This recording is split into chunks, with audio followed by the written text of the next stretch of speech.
And that, yeah. There we go. Now, boof, everybody's back. Welcome to Plot Points. Yeah. Oh, my God. Where we definitely know what we're doing. Oh, Lord, help me. You know, I get on hours early. We get everything set up, and I didn't think, oh, yeah, Windows updated. We don't even... I don't think we even have the Sirenscape up, but that's okay. I'll figure something out. Yeah, you figure it out. We'll do it on the fly. So today, dear friends, we're going to be working a little bit on the fly. We worked real hard all week long, have an adventure prepped for you, for all of us too. We're just friends at the table together. One of the interesting things is that we spend all this time working, but then real life happens.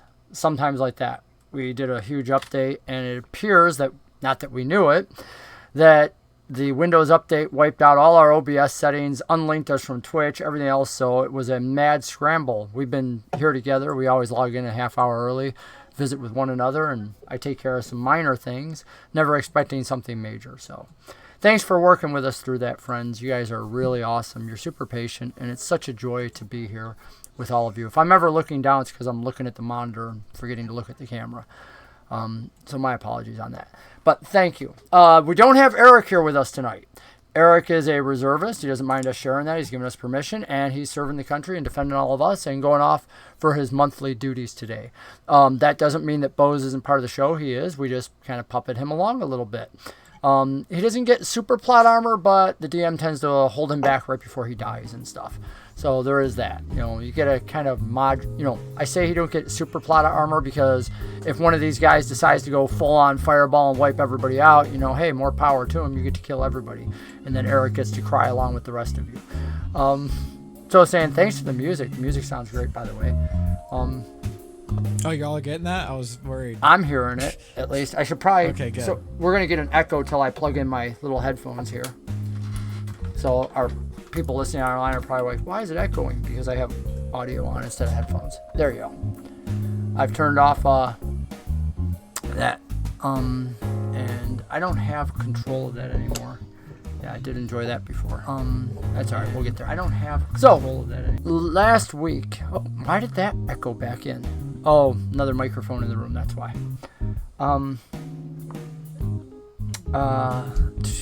Sorry, just got distracted there for a moment. Bear with me, folks. It's going to be a rough beginning here. Normally I take all my DM time and I center myself and I'm so ready and have all my notes in front of me. You know what? That's how we'll do it. I'll look at some of my notes with you all as we get into the stream. Let's look at how we ended last week. Last week, our intrepid adventurers got all the way beneath the wall into the underdark, shall we call it, the mountainous caverns that lay underneath the pass on both sides of the Harrowing Way. These individuals had gotten down there when they had gotten following this ancient goblin escape hatch, if you will, possibly a goblin secret tunnel, whatever it is. It was somewhere that Klaak had come out from with B.O.S.E before. Now they entered back into it, heading down into the dark. And they get all the way down, leaving their enemies that were chasing them behind after they went on a huge murder spree in town, killing everything from cows to local individuals to old acquaintances, and leaving the bodies behind. But now that they escaped into the Underdark, they figured all that's behind them. You know, that's a good thing. Just as long as you're not there when the people come to the dead bodies, you're safe, right? Nobody would ever know it was you after you eaten in the tavern and stuff. Now in the Underdark... Can I request a new narrator? Now, in the Underdark, they found a cleft in the rocks where they decided to take a short rest. And, you know, it was somewhat familiar to Klaak and to B.O.S.E who had been here on their way up. They'd passed by it, so they're like, okay. And they knew a little bit about what was ahead, a duergar encampment. And they spent the short rest. Things seemed to be going well until the end of the short rest when Huxley, in the middle of a prayer, decided to suddenly speak weirdly, ask in a foul language where he was at, and arms burst into flame. They heard voices coming up from the small passageway outside that nobody here, if I remember correctly, spoke Dwarvish, but they... Oh, you did. Klaak did. That's right. So Klaak heard this chanting coming of the duergar that he had worked with before. Not necessarily the same individuals, but their voice, their dialect, and whatnot. Coming up, discussing, searching for somebody. And that's when all of a sudden Huxley went full on flame, up his arms, discussing where he was at. And I think that's probably the best place to begin, with Huxley, who must know something more than everybody else here, bursting into flame, asking the question in whatever foul way Huxley wants. Take it away, Huxley. We're no longer in the dark, by the way. Huxley's arms are lighting up this little cavern that you're in, this little cleft. Very well. Enough so that I'm going to have to start off asking everybody to make perception rolls, please, with the duergar coming outside. Oh, Huxley.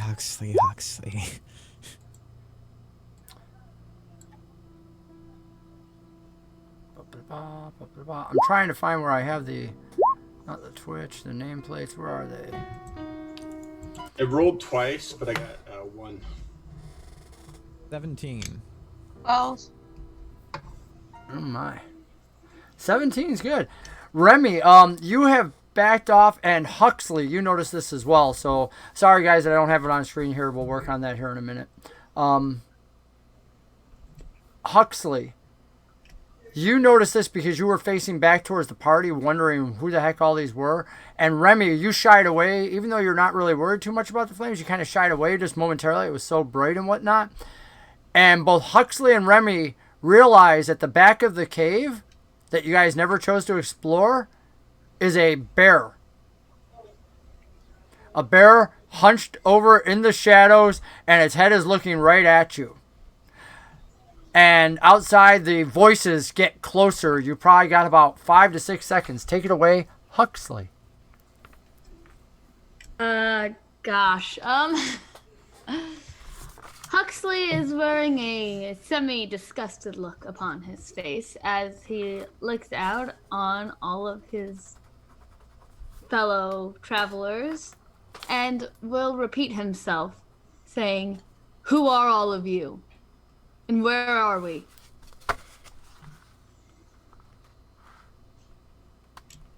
I'm gonna kind of lean over to Remy. Did something happen to him? Is this normal?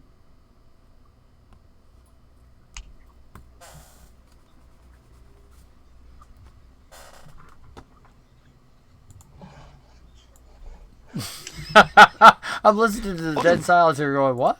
Whoa, what happened? Did we lose somebody? We lost Remy. He pieced out. That's how scared he was. He's back. Okay. Yep, technology hates us today. That's what I've learned. I'm telling you, it's moving everybody around on the screen.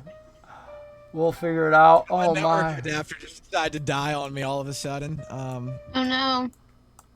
But we're good. We're good now. Fair enough. So Huxley was bursting into flames. Oh my. Yes. Yeah. And then he wanted to ask. He asked you all who he was. Just kidding. He asked you all who you are.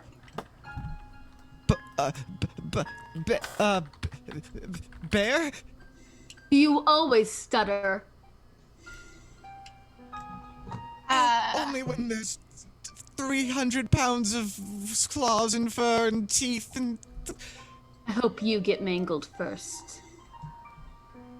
As he says this, the rest of you are able to take in the bear, and the shouting outside from the duergar gets louder because don't forget, as we said last turn, the flames have lit up the entire area. The bear stands up at the back just as these duergar come around the corner. I would like you all to roll into initiative, please. Oh boy.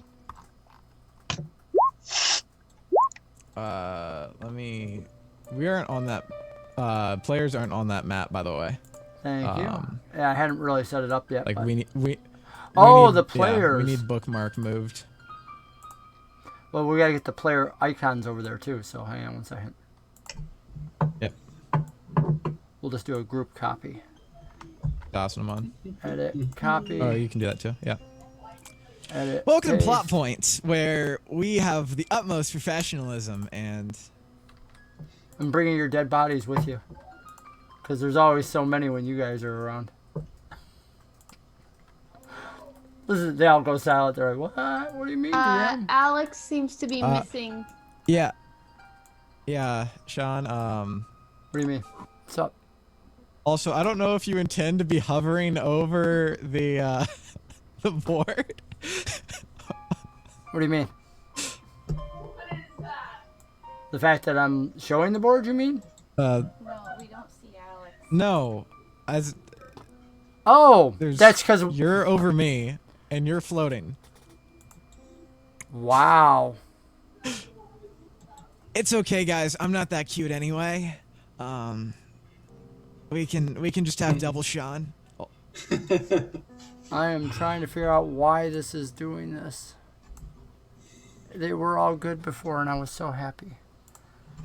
Oh, alright, let's figure out why those are turned off. Now I get it. Oh my gosh. This is the most comical, this is the most cluster, I think, of any show I've ever had.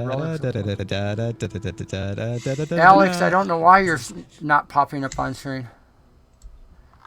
I like this picture of you, though.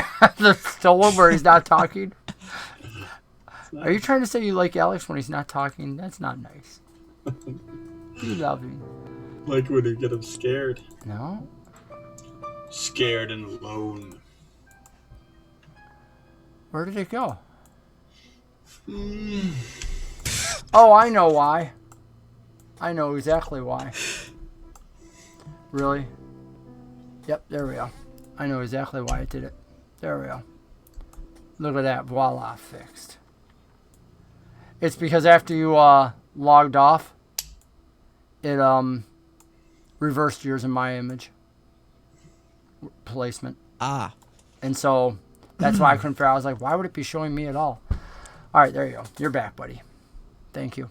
Thanks for that. So, yeah, I thought you were referring when you said hovering over it. I thought you meant the map. And I'm like, I got to adjust the map. I got to put you guys in. All right. He's somewhere at the back. Klaak, you're somewhere over there. I don't know. Alt, whatever. You're here a little quick. You know, you're not here, Zara. You're upstairs. Dead body, you're not here. Got a bunch of my little friends on the Duergar map coming up here. You guys came in from the north area of the map. North being the universal up direction. And I don't have a bear token, sadly. That's alright. We'll work. The bear's here at the back of the cave. I can. So, you guys should be able to see that. Yeah. We're not on the map right now? Black You bear are. or brown You bear? should be able to... Oh, I did Wait, not no, pull never the... mind. I got Sorry. the best one. All our viewers can see it. Just, you know, as long as the viewers can see There it, we go. you guys don't really need to see it, do you? Oh my, I like the That's size of that bear. I think we're going to leave that size. That's a really good size. No, just kidding. That's how they come. There you go. So basically they came in from over here, down from the north, and came along a slight path. What you see in the middle is actually the giant ravine where you can't see anything. It was just dark.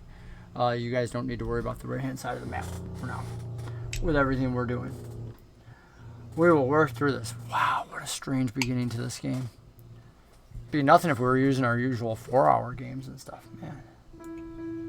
As Eric goes, or I'm sorry, as Alex goes, yeah, 4 hours, let's do it. All right. Yes, I agree. Yes, precisely. I knew what I was getting myself into when I said that. Very good. Now, to get back into it, have we rolled into initiative on this? Why am I not seeing the initiative? It didn't pop up. You need to put it turn. There it is. Thank you. Take a plot point for that. I'm assuming that was Alex. Yeah. Take a plot point, Alex. Whoever it was. If it was you, you do it, man. I don't care. Little does he know I create all of his technical difficulties this stream just to get plot points.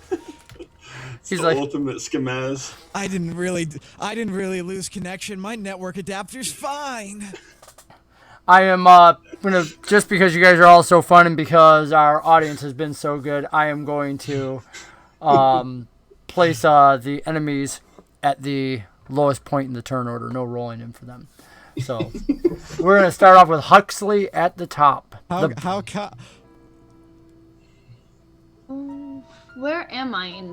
I'm not seeing me pop up on turn order. I don't know where You're you on are. top. At the top, it says 19.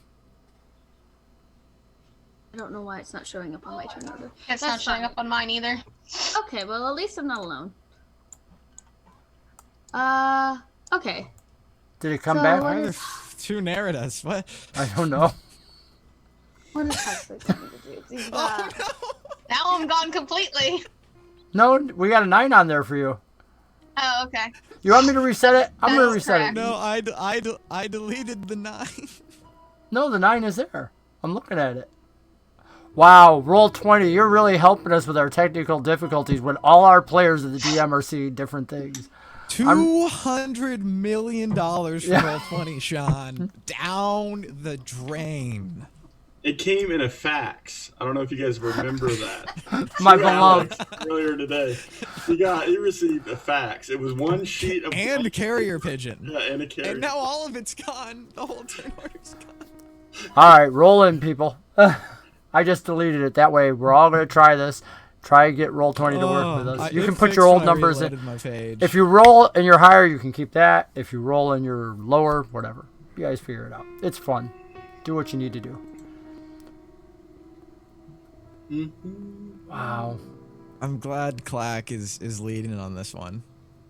Huxley was leading. Huxley had a 19. That's fine. Huxley now has a 2. Huxley is fine taking up First the unlucky caboose. of the game. That's what Hey. it was. First unlucky of the game. Whatever. I'm just so not worried about this. B.O.S.E, you're somewhere near the bottom. Yeah, Sean is Sean has given up hope. I mean, I have never run into a single game in my years of, even when I was professional DMing and being paid for this, where I've had this many technical difficulties. And I think it's the curse of Welcome Alex. to plot points. Yeah, Alex is the one that always says it wouldn't be plot points without technical difficulties. Oh. And all I want to do We is, rolled I want a to sit here and one like test today. Han Solo be like, it's not my fault. It's like, It's been that day for me at work all day today too, which is so funny just to continue. So it might be me. I might have brought it. no, I don't know who it is. It's the bear's fault. I'm blaming the bear. Okay, so Klaak is now at the top. Now, can we all see Eric's it? fault. He's not here. Can we actually see this time at least? Yes. Everybody? Okay. At least Yeah. that's a good thing.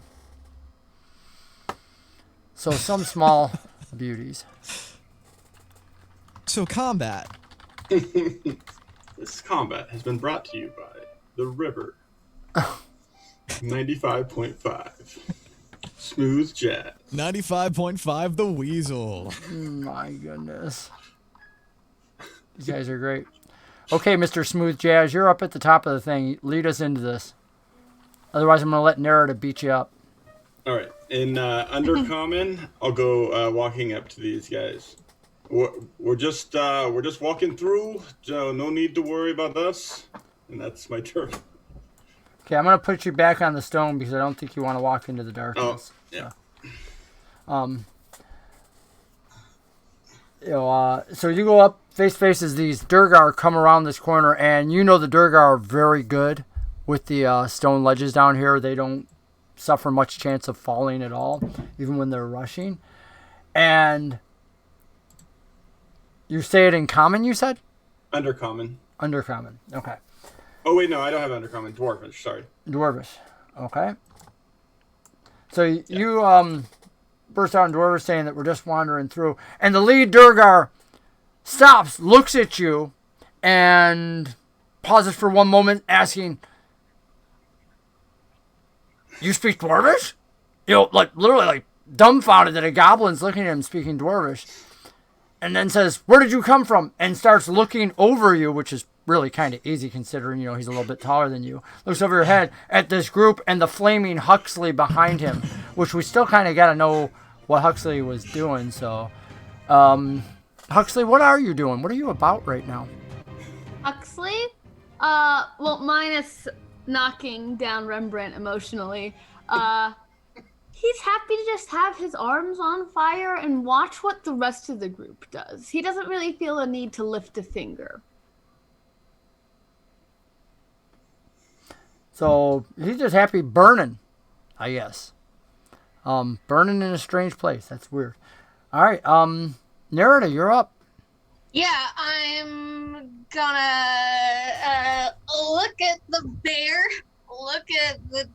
I'm just gonna quickly glance around and be like, 'cause I don't really know what to do. And I guess I'm gonna hope I have a character sheet open.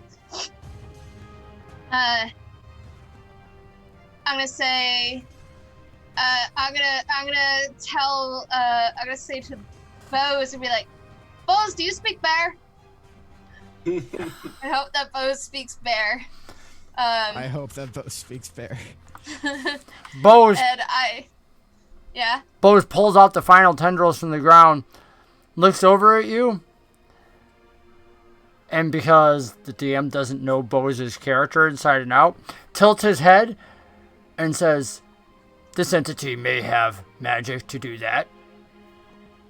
And then it turns its head towards the bear and goes, "Rah!"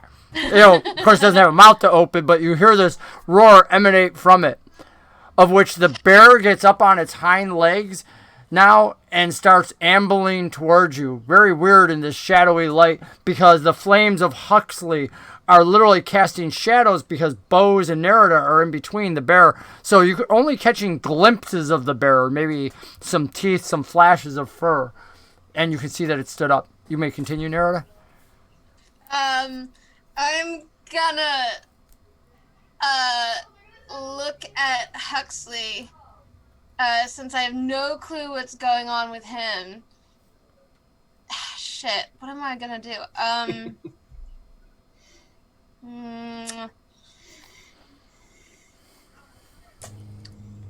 Yeah, I guess all I can do is say, are we going to kill the bear? What are we doing? And I'm just gonna draw my rapier, and I'm gonna hold an attack for if the bear tries to come at me.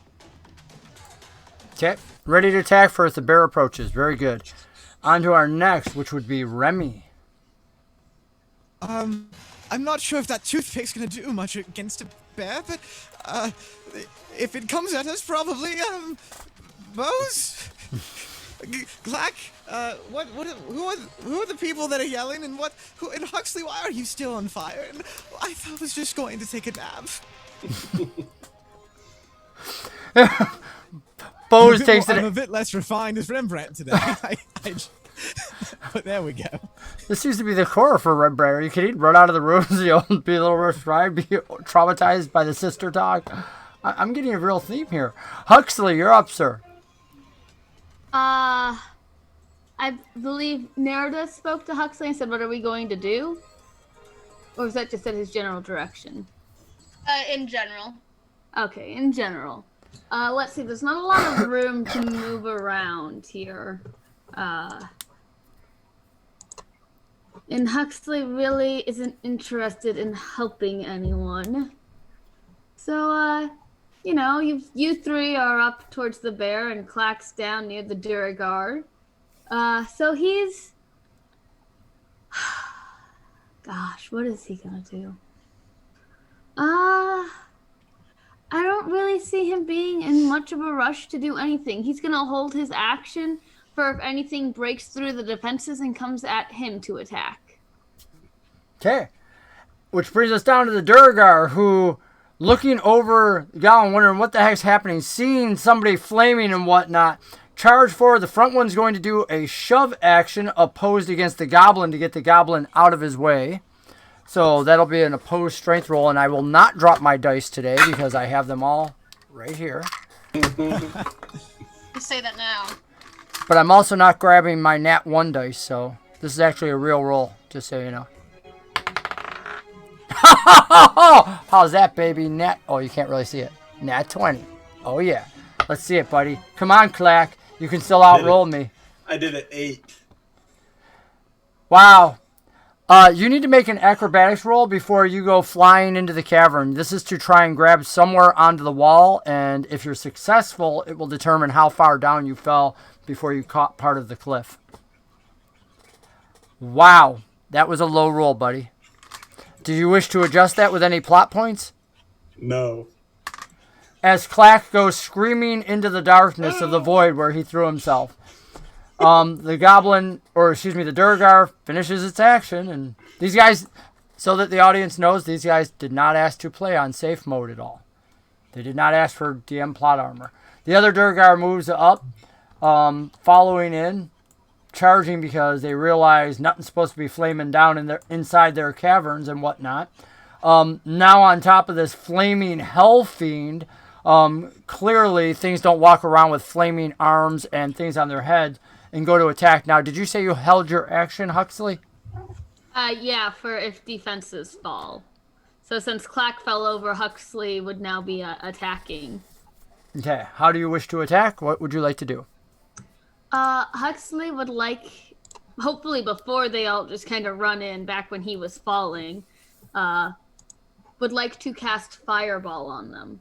Okay, so literally, Klaak goes over the edge. And... Excuse me? Doesn't that seem normal to all of you? And go ahead. Level Just 2. our level 2 cleric just cast Fireball?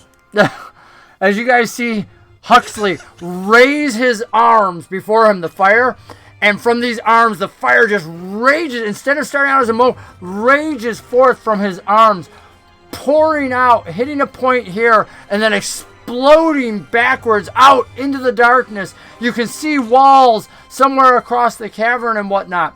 You see the darkness slowly illuminates, things crawling up on the wall, spiders and nets, and it's the last thing most of you see as the fireball goes off. Obviously, we're going to have to roll for some damage here. You might have Huxley. wanted to just talk to me. Hey, Klaak, think of it this way. You don't have to take damage from the fireball because you're already falling away. You'll be out of Where's the range. Fireball centered? Right here on the front one, so it's coming right back and enveloping all of you as well. Because it's hitting these. Yeah, I'll roll my dex save now then, I guess. Yep. So everybody do a dex save to try and hit the ground. Except for me. Yeah, except for you. You're falling it. Woo! It's lit up there. Um, Fireworks! I'm dead. You failed your dex 24. save? 20. I saw a 7 dex save and then a 24.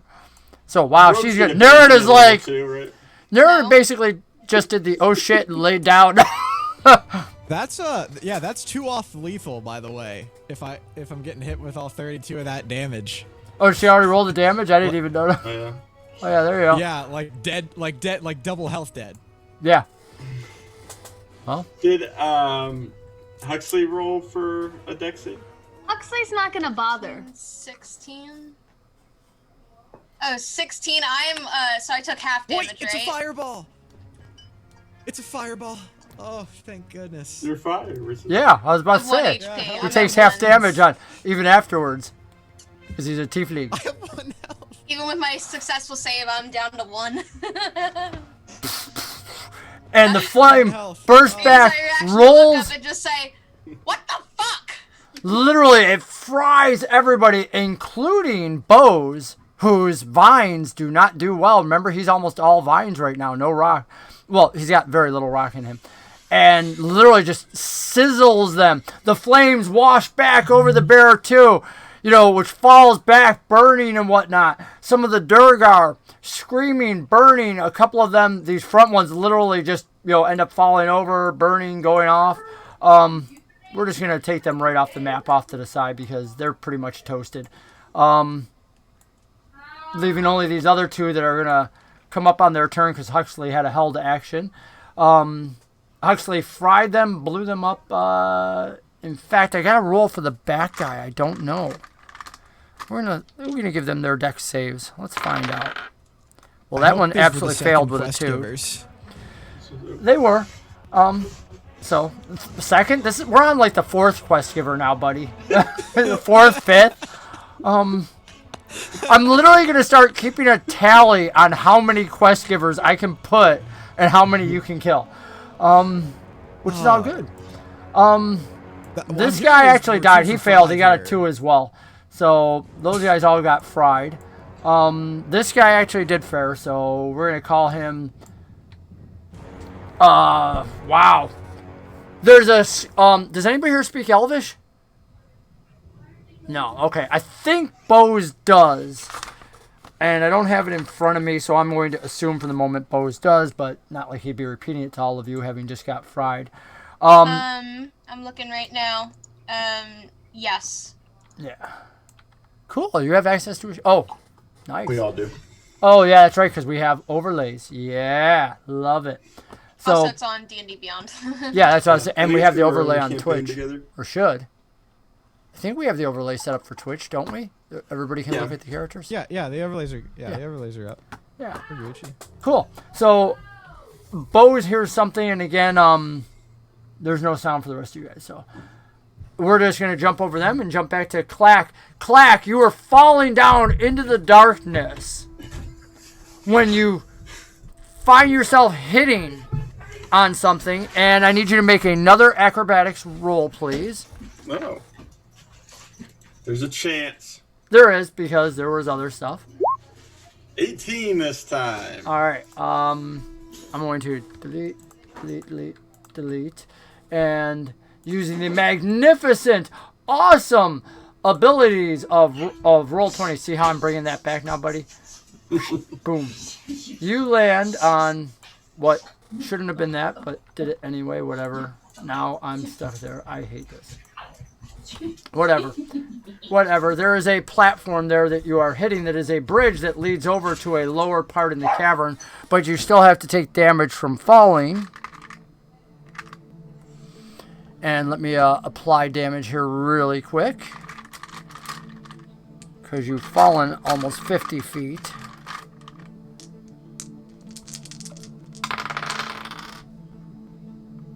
Thank goodness for hellish resistance. 20 damage. Do you survive? I do. Bam! Crashing down onto your back. Let's see if you kept your sword. Go ahead and make an acrobatics roll as your sword hits the edge and is about to fall down into the darkness.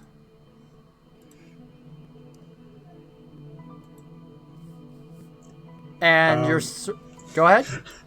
Always. You want any plot points? Can I put 7 points into that? You can, and just as the I'll sword put 1 goes. point into that. 13. Anybody else do anything?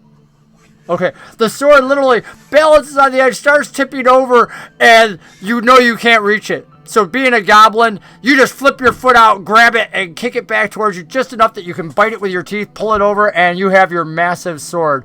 And just as you're pulling your sword back, flaming bodies start falling all around you, screaming into the darkness as the duergar fall past you, one hitting the bridge, shaking it that you're on, snapping one of the old wood ropes, making the bridge a treacherous place, and then falling into the darkness even farther.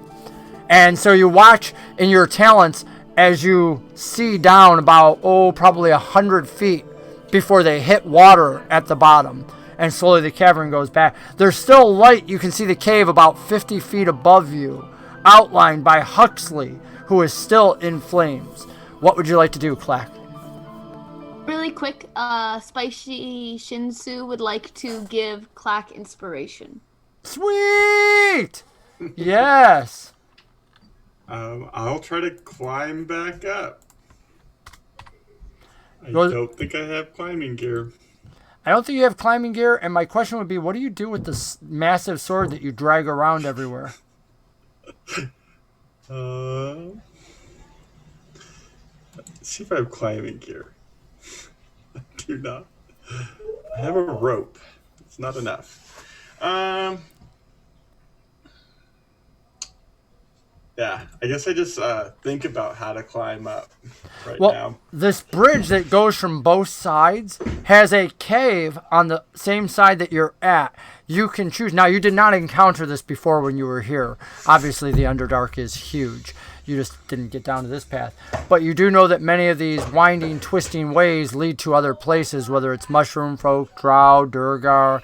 You can choose to split from the party and start exploring, or you might choose to holler up, or you might choose to wait and see what they do. Throw a rope! Just start screaming, throw a rope. Okay, you guys can hear that. It echoes up easily from down below. Nerida, what will you do? Yeah, I'm just gonna. Is the bear dead? Like, is the bear not threat anymore? The bear is on its back. Its fur appears to be burning, but no, it is moving its giant paw, arms, and whatnot. And it appears to almost be trying to pat the fire out. Okay, so it's not an immediate threat compared to what I've just seen. Got it. Yeah, so I'm gonna look at Huxley, and I'm just gonna say again, say, what the fuck was that about? Huxley will respond and say, "Don't speak to me, hag."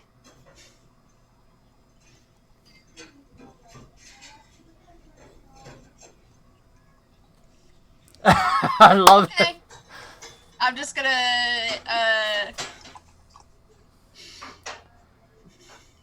I guess with Klaak down there, and Huxley all of a sudden going bitchy, Or are you out here? I will, I guess I want to, just say, what do I want to do? Shit. How far about did, Klaak fall? You have no idea because you're not over near the edge. You're Okay. you're How's back Remy here. looking? Remy is looking awful. He's just had a fireball slam into his chest. And even with that, even with a natural propensity to be able to take something like that, he's, on the cusp Is he of consciousness, conscious? slumped up against a back wall. Yes, he is. He's conscious. Yes, slumped Barely, up though. against, like, the back wall. Blasting into it, barely. Okay.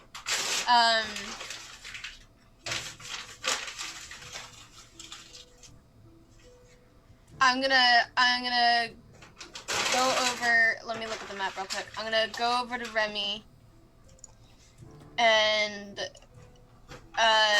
just. So there's a kinda lot of make background noise. Whoever's got that going on, could you mute yourself while other people are talking? Thank you. Go ahead. Hey. I'm gonna just go over to Remy, make sure he's still like alive, and look at Huxley, and just say, "Well, who the fuck do you think you are?" That's all I really can do at the moment. The water ganassi faces off with the fire-armed foe. I love it. Remy, laying back up against the wall, laying on the ground, feeling sunburned like never before. What do you do?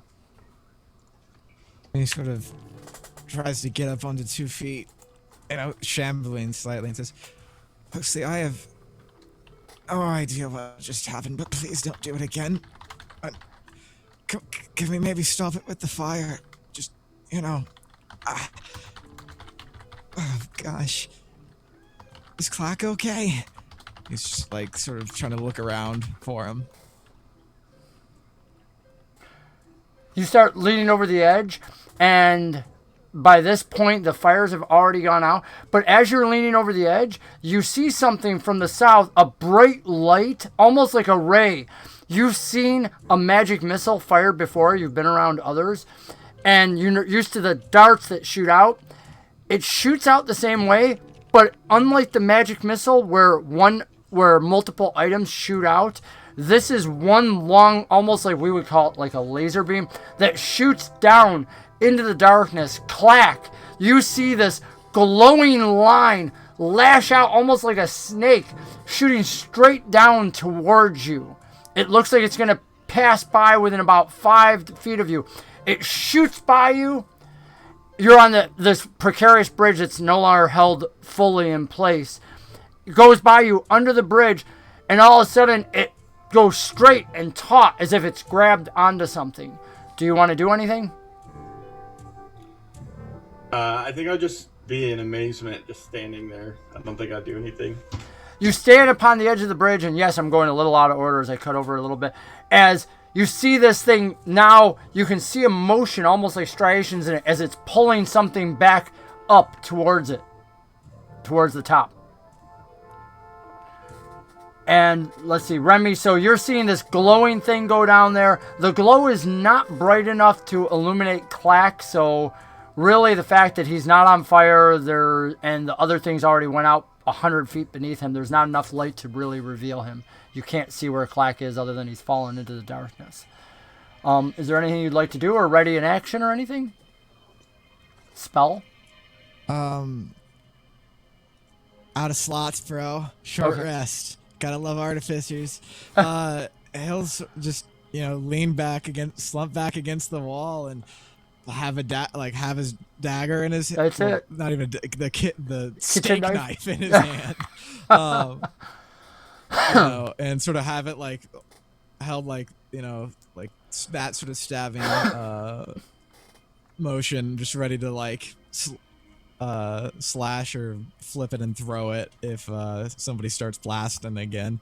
Just as a final he's within inches of his life right now, so he's just in basic survival mode. Cool. So you are Still back looking over against the the wall, edge, 'cause, and you're ready. You're oh my gosh, what do I do? All right. So Huxley, you are up, sir. Huxley,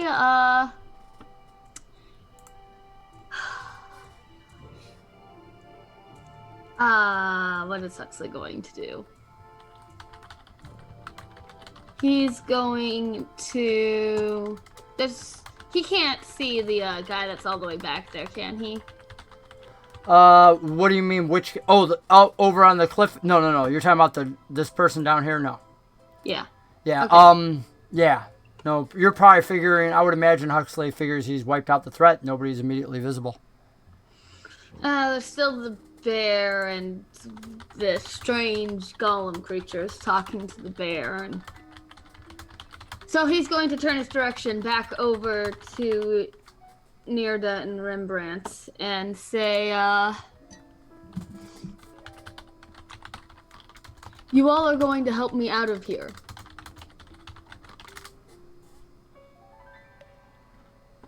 For the moment, we're loosely out of combat till the bear gets up and starts annihilating you all.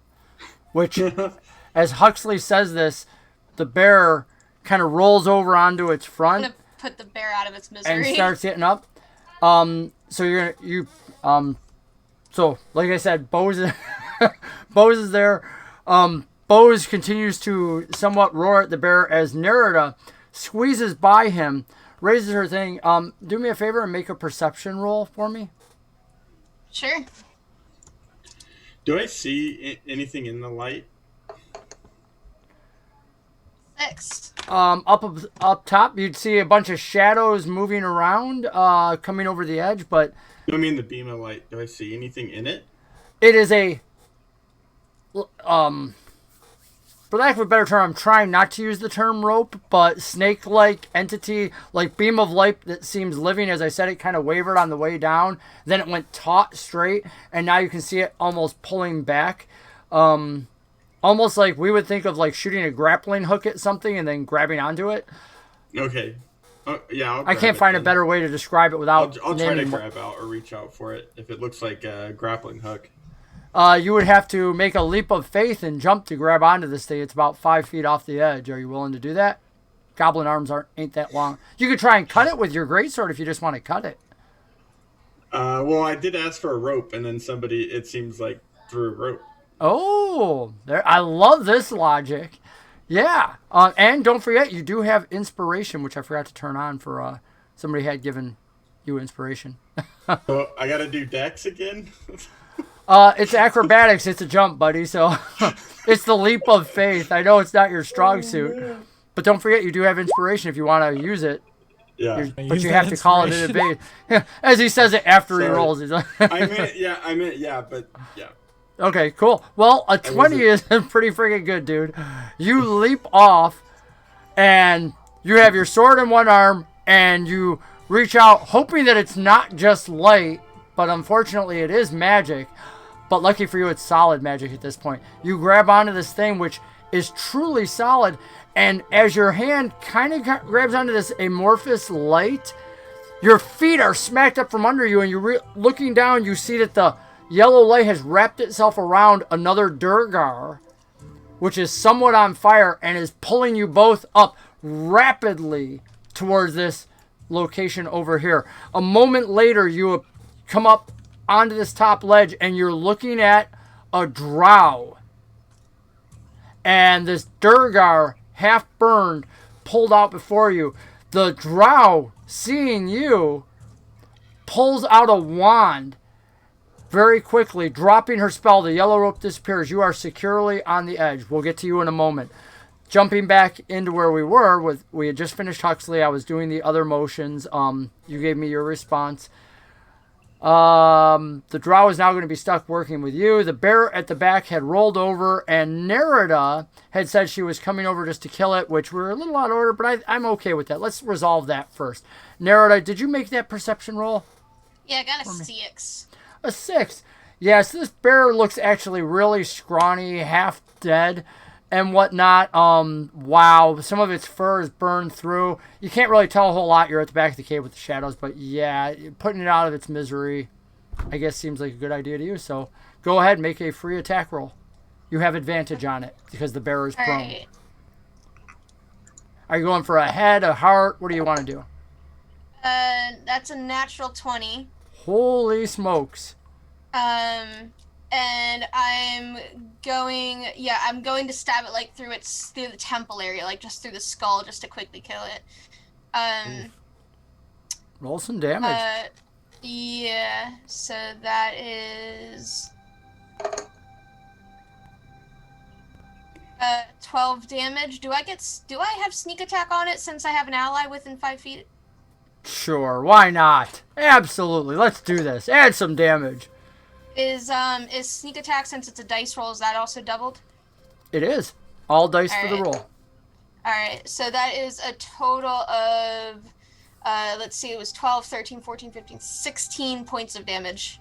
16 points of damage. And this is your sword you're using? Yeah, my rapier. You take your rapier, put the point to the bear's head, push in, and it goes in not just easily, but super easy. Almost like there's a hollow pop sound as your rapier goes down until you hit not a skull, but it feels almost like the earth on the other side. And the bear stops moving. And you're like, that was just way too easy. And as you pull your rapier back, it's like part of the bear's head moves away, and you're like, it's almost like a fake bear's head over something.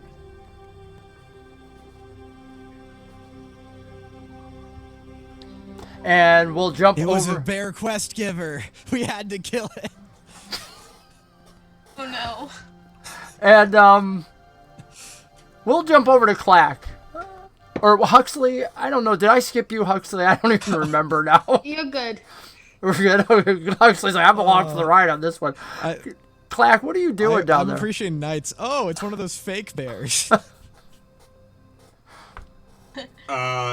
You all probably should have just talked to me rather than push me off. Give me a moment. And dwarfish again. Okay. With the wand pointed at you, make a persuasion roll. It's going to be a hard one. I don't think you're going to do this. Well, Klaak's so good at those. I'm really good at this, though. Barbarian persuasion, yeah. You say that, and as you do, a light flashes at you from the wand. I need you to make a wisdom saving throw, please. He's also great Okay. for this. Yeah, this is right in my wheelhouse here. 3. And the person asks you,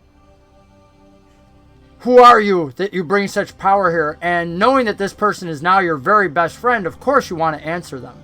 You are now considered charmed by them. I am Klaak, the Goblin King, rightful heir of all land you see before you. These people, I'm helping them get to the south. This one is newly crazed.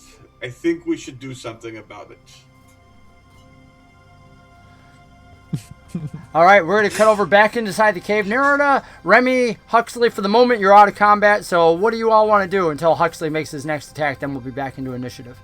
Well, Remy asked Huxley to put the fire away. The fire is going away. And Okay. do you do that? and I don't so know he's if you're to like- say that or if you're doing it. The fire is going away. Okay, Yeah. so the sleeves of fire go Yeah. out. And he appears Remy sort of, undamaged at all. Okay. And Remy sort of pushes himself off the wall, and he has his hands up like this, and he says, "Okay, Huxley, it sounds like you really want to get out of here, and of course, we also want to get out of here eventually, but killing us with fire might not be the Might be funny. best but it wouldn't be very helpful now, would it?" You guys seem like dead weight to me. We've made it this far. We? And he sort of just gestures. But how else would you have gotten here? He looks you all up and down, saying how damaged you are from his fireball, and says, "You don't look like you've made it. It looks like you've survived." Same difference, really? After all, it is the wall. Your stammering disgusts me. And Your general Nerida, attitude you may beguiles chime me. in.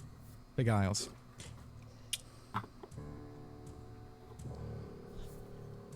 B.O.S.E, in the meantime, goes over and he prods at the bear, lifting it up. And as he I'm does... investigating this bear Okay. too. Nerida's looking at it. B.O.S.E, with some of his burned tendrils, starts looking at it. And it doesn't take much to realize that there's a backpack on this bear, and there's the remnants of a sword sheath at its side, and it's a outfit that a person was wearing to look like a bear at the back. And as it comes off, underneath is a tiefling with horns curled back by the sides of his head and whatnot underneath this bear outfit. I bet that NPC was so cool. It was a bear man tiefling. Yeah. Come on, man. B.O.S.E tilts its head, Ugh. looks at you with the crystal eyes, saying nothing. Almost, you can imagine he's like wondering. Nerida. He's very dead, I'm assuming. Oh, yeah, you put it right through his head. Yeah, you killed him well. Yep. Into the ground, in one side of the head, out the other side, into the dirt. Yeah, he's done. Revivify. Okay.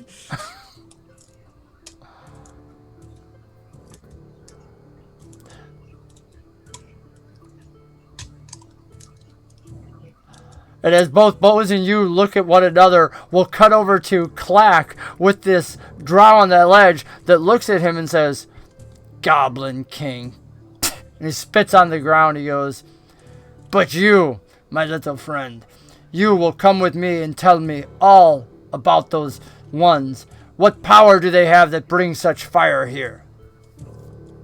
And he starts to walk back down the ledge away from your other mates, and he's told you to come with him, which seems like a reasonable enough request. The duergar getting up behind you and following. What would you like to do, Colton? We should handle them, though, shouldn't we? I will They were handle coming them. Down. Yes. They were coming down, and I want to know why they come into my reign, into my realm. Did they kill the one that we search for? Is this all some subtle trap of you and your friends? No. You will come and you will tell me all the secrets. Why the fire?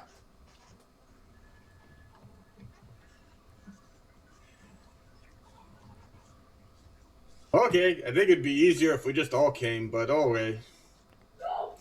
Says, why the fire? Do not avoid my question. It's kind of just happened. I don't know. We were setting down for like the night and whenever it is, and taking a bit of a rest. We had problems with the humans, you know.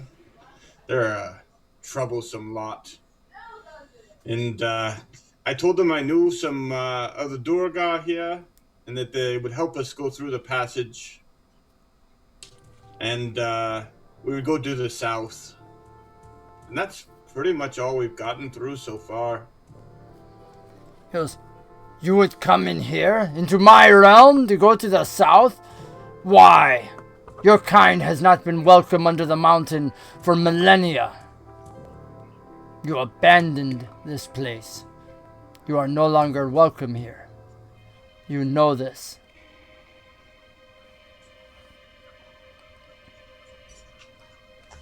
Your family had left your homeland? You would not want to go back? I am bolder than the others. I came back because I belong here, just as you. And you pridefully think yourself a king to come back to your ruins and claim it as your own? You would wage war with all the denizens of the underdark?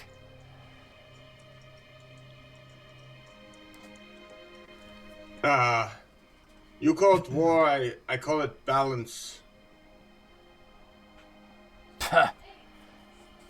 Well, my little friend, and he says it in this in the undercommon, and he says it with such disdain, it drips off his tongue, and he says, you will come along, and we shall see what war you bring. We shall let you play in our pits with other friends, and see which one of you prevails. Maybe you will be a king. Maybe you will just be a friend for a few days. Yes, my little friend? Okay, that sounds good. Cutting back to the cave as these two walk into the darkness. Who would like to pick up? Remy and Huxley, Nerida and B.O.S.E? Any volunteers? Huxley, you have it. Oh, okay. Huxley's just kind of gonna push his way over, not really much caring for Nerida or for B.O.S.E to go check out the strange bear creation himself. So, Nerida, the person that just fireballed you is now coming up behind you, but they don't have fire out. B.O.S.E, as you start bending over and looking at the bear, checking it out, you suddenly feel, I need you to make an acrobatics. This is an opposed roll, as B.O.S.E does a grapple on you with his thorn whip for having just fried all his friends. You said acrobatics? Yes, it's going to be more than a grapple. He's trying to restrain you. So, B.O.S.E has his vines. I have a 23. How about you? What are you at? Versus 6. I have a 6. Okay, so, yeah, no need to unlock Hux. As Nerida, you watch as vines from B.O.S.E, literally his arms just whip out all the way around and start wrapping all of Huxley up. You do have another roll. Well, let's find out what Nerida does while she sees this happening, because she's checking out the bear that has a backpack, a sword, and clearly is wearing an outfit over itself. Nerida, you do catch a glimpse of what's happening. What are you doing? Well, first I'm going to pick up that extra sword. Is it just a short sword, long sword? This happens to be a long sword. It wasn't a scabbard previously, but that's all burned, and part of the hilt has been scorched as well. Okay, if it's a long sword, I don't think I can use long swords, so... Oh, I can use long swords. I'm gonna just pick it up just so I have it. I'm gonna turn to Huxley, who is now being restrained, and I'm like completely burned. There's a bit of singed hair that smells oddly like there's not really a smell because boiling water doesn't really have a smell, but there's like a little bit of steam coming off, I imagine, and I'm just gonna turn to Huxley, and I'm just gonna, as he's restrained, with B.O.S.E holding him, I'm gonna say, okay, this has been entertaining. Who are you? What are you? Huxley's response to this will be to be turning his arms back on fire to hurt B.O.S.E. Oh, snap. Sorry, B.O.S E. I didn't think of that. You have advantage on your roll to break this because he's susceptible. While I'm saying this, I'm going through that backpack. I'm saying it like over my shoulder. Okay, so you start rummaging in the adventurer's backpack, which again has been on the person and burned on the outside, and so yes, you're starting to search. You're starting to do the thiefy things. Remy's seeing all of this too, right? Yeah, absolutely, buddy. You're there. That's why I said we're not in initiative. Well, we weren't until Huxley did that. Remy sort of lurches forward and says, "B.O.S.E, Huxley, what the hell are you? Let go of each other, jeez." And he's sort of like shouting and. What kind of roll does Huxley need to make?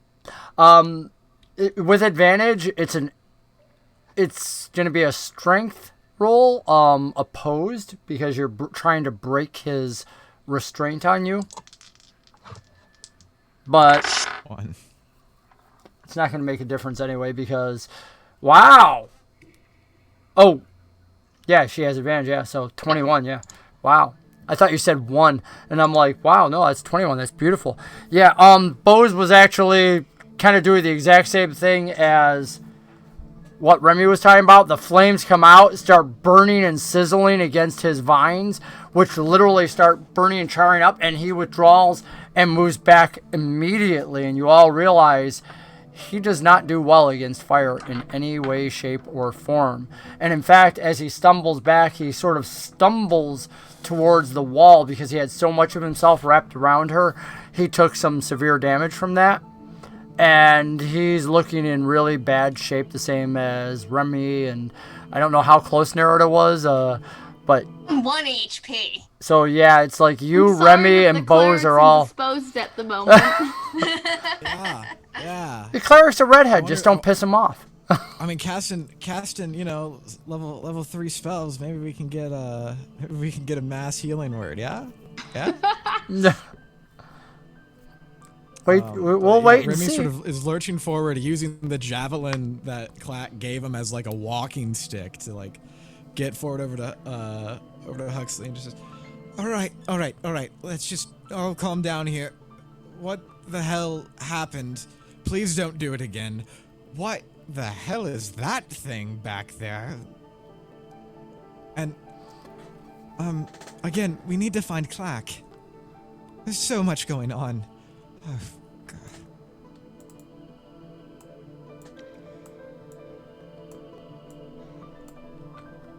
So you're all crowded right in there. On top of it, Klaak, you're with this drow, walking along, and you get to a point, you recognize this. Remember I told you had known that there was a duergar trading post? That's where he leads you to. But it's incredibly odd. This duergar trading post doesn't have people at it. In fact, as you look at it, having only been here hours ago, looks like it was massively evacuated. Almost everything's stripped from the place. It's gone. And there's nobody here. It's something you've never seen before, a duergar outpost. Abandoned. It doesn't look like there was a fight, combat. It literally looks like people grabbed everything they could carry and got the heck out as quick as possible. But the steps don't go up towards where you came from and where you had left previously. They clearly go down some of the other passageways towards the deeper dark. And now the drow looks at you and says, And you and your friends are responsible for this? What spells, what magic are you using? What are you doing here as you try to reclaim your goblin kingdom, little one? Oh, I don't have spells. I made the deal to come by. I thought that it was only a few hours ago. I have nothing to do with this. He says, so it's only coincidence that you attack me and my followers, destroying us with fire, and then claim to be reclaiming the goblin kingdom. Do you think me a fool? I did approach and begin to talk, but you pushed me off the ledge. This might have been seen as aggressive to some. We saw the flames. We heard the fire that you bring into this. She's probably referring, and you know it's a female, she's probably referring to the giant flame when Huxley first lit up all his arms, as I said, bursting into flame. Yeah, that one was not here earlier. We are coming this way. So, I mean, that doesn't make a whole lot of sense for us to be coming towards where we just attacked. Ooh. Make a persuasion roll for me. That lowers the DC.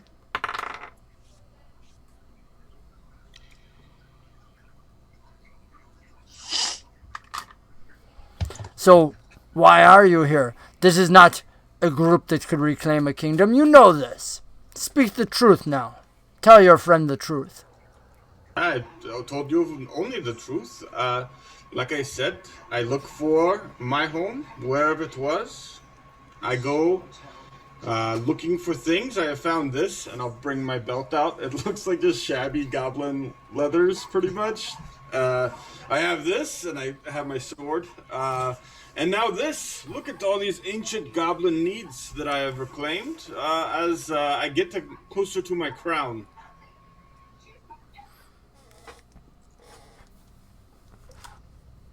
The drow looks at it somewhat disdainfully. This blood-covered, spiky-looking porcupine thing. This massive, oversized sword that you've been dragging behind you as you come along. And the shabby belt that has clearly been cut down from something much larger, almost hacked to size. And the sneer comes back on its face as it, in its own mind, it's so evidently clear how much disdain this... You know, as I said, kind of androgynous he, she looks at you and just says, these are what you call the marks of kingship? Pathetic. We'll cut back up to the cave for a moment. Where inside the cave, Huxley, having put out the fires, is now discussing with Remy and the other three that are damaged, but Huxley is once again loose, having been attacked by this shambling vine thing, but been able to hold it at bay. What will you do, Huxley? Huxley is going to put 2 things of flames in each of his, or I guess 1 thing of flame in each of his hands, look at them, and say, you will be taking me out of this cave at once. All right. We can definitely do that, but... Now, peasant. And oh, interesting. Interesting. What do you mean interesting? Why is everything so interesting? This is a fucking travesty, and all you say is interesting, interesting, interesting. I came within inches of my life a few minutes ago, and all you had to say about that was interesting, and then... Yes, and you're what, still within poking at a bear inches for of your 3 life, and hours? so am I. Huxley, who does not feel like he has time for every tiny little quip, is going to cast some fire at Nerida. Some vines in the meantime come out and have gone up on Rembrandt's shoulders and begin to pat Rembrandt's shoulders from B.O.S.E.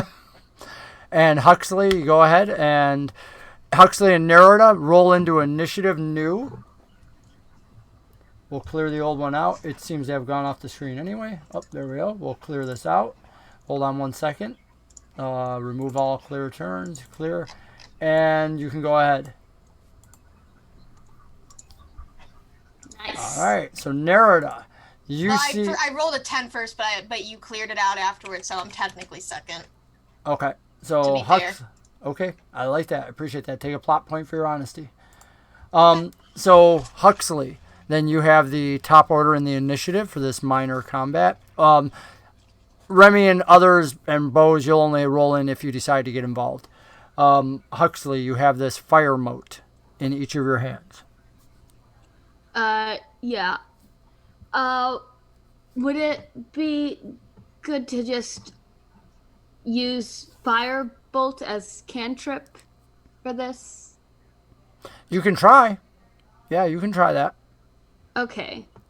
Then he's I like that sentence. okay, so he needs to would that just be a D20? You're only murdering one of your party members. It's okay. Who knew that the big bad villain was going to be one of your own? I'm real sorry, guys. No, you're not. Why use many word when few word do trick? Exactly. Yeah, read spicy shit too. And I'm like, Why use words at all when you can use fire? So he misses. So literally, stranger, you're still like doing the whole backpack thing, and whether Huxley got distracted by the vines on Remy's shoulders or whatnot, but this fire blasts the wall right ahead of you. Okay. Right above you, I should say.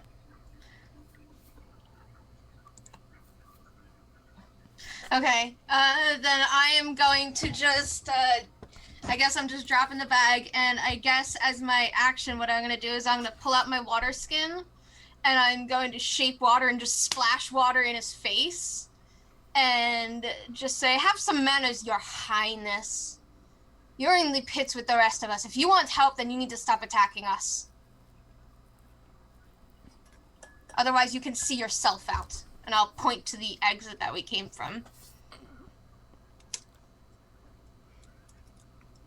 Huxley's gonna cast fire at her again. Okay. Wow.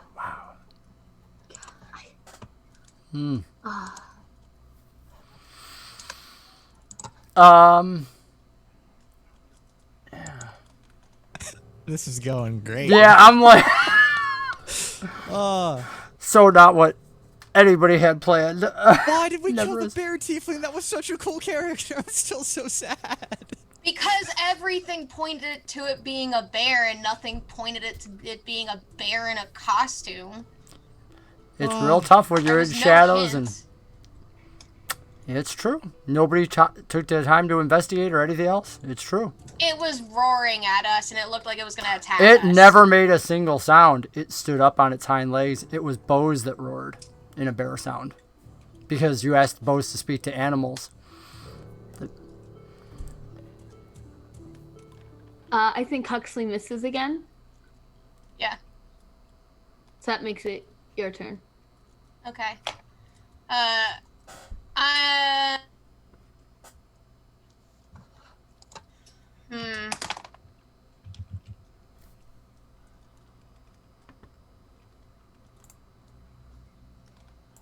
I'm gonna...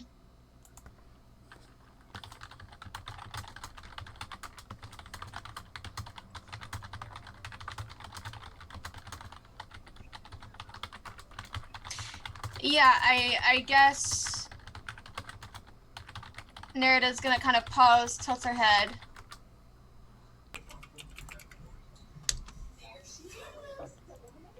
And I think,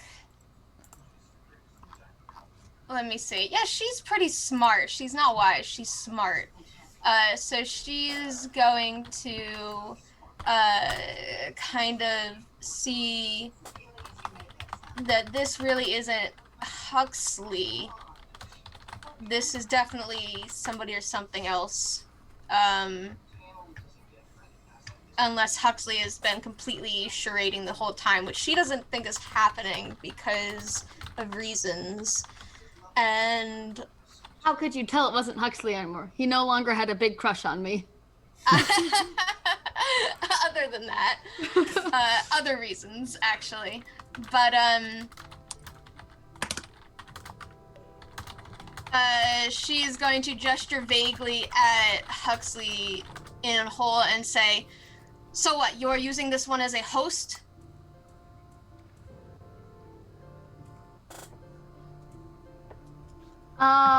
Huxley shall respond to that by saying, your ideas and concepts of who I am disgust me. I am Hux. And he will cast fire at her again. Okay.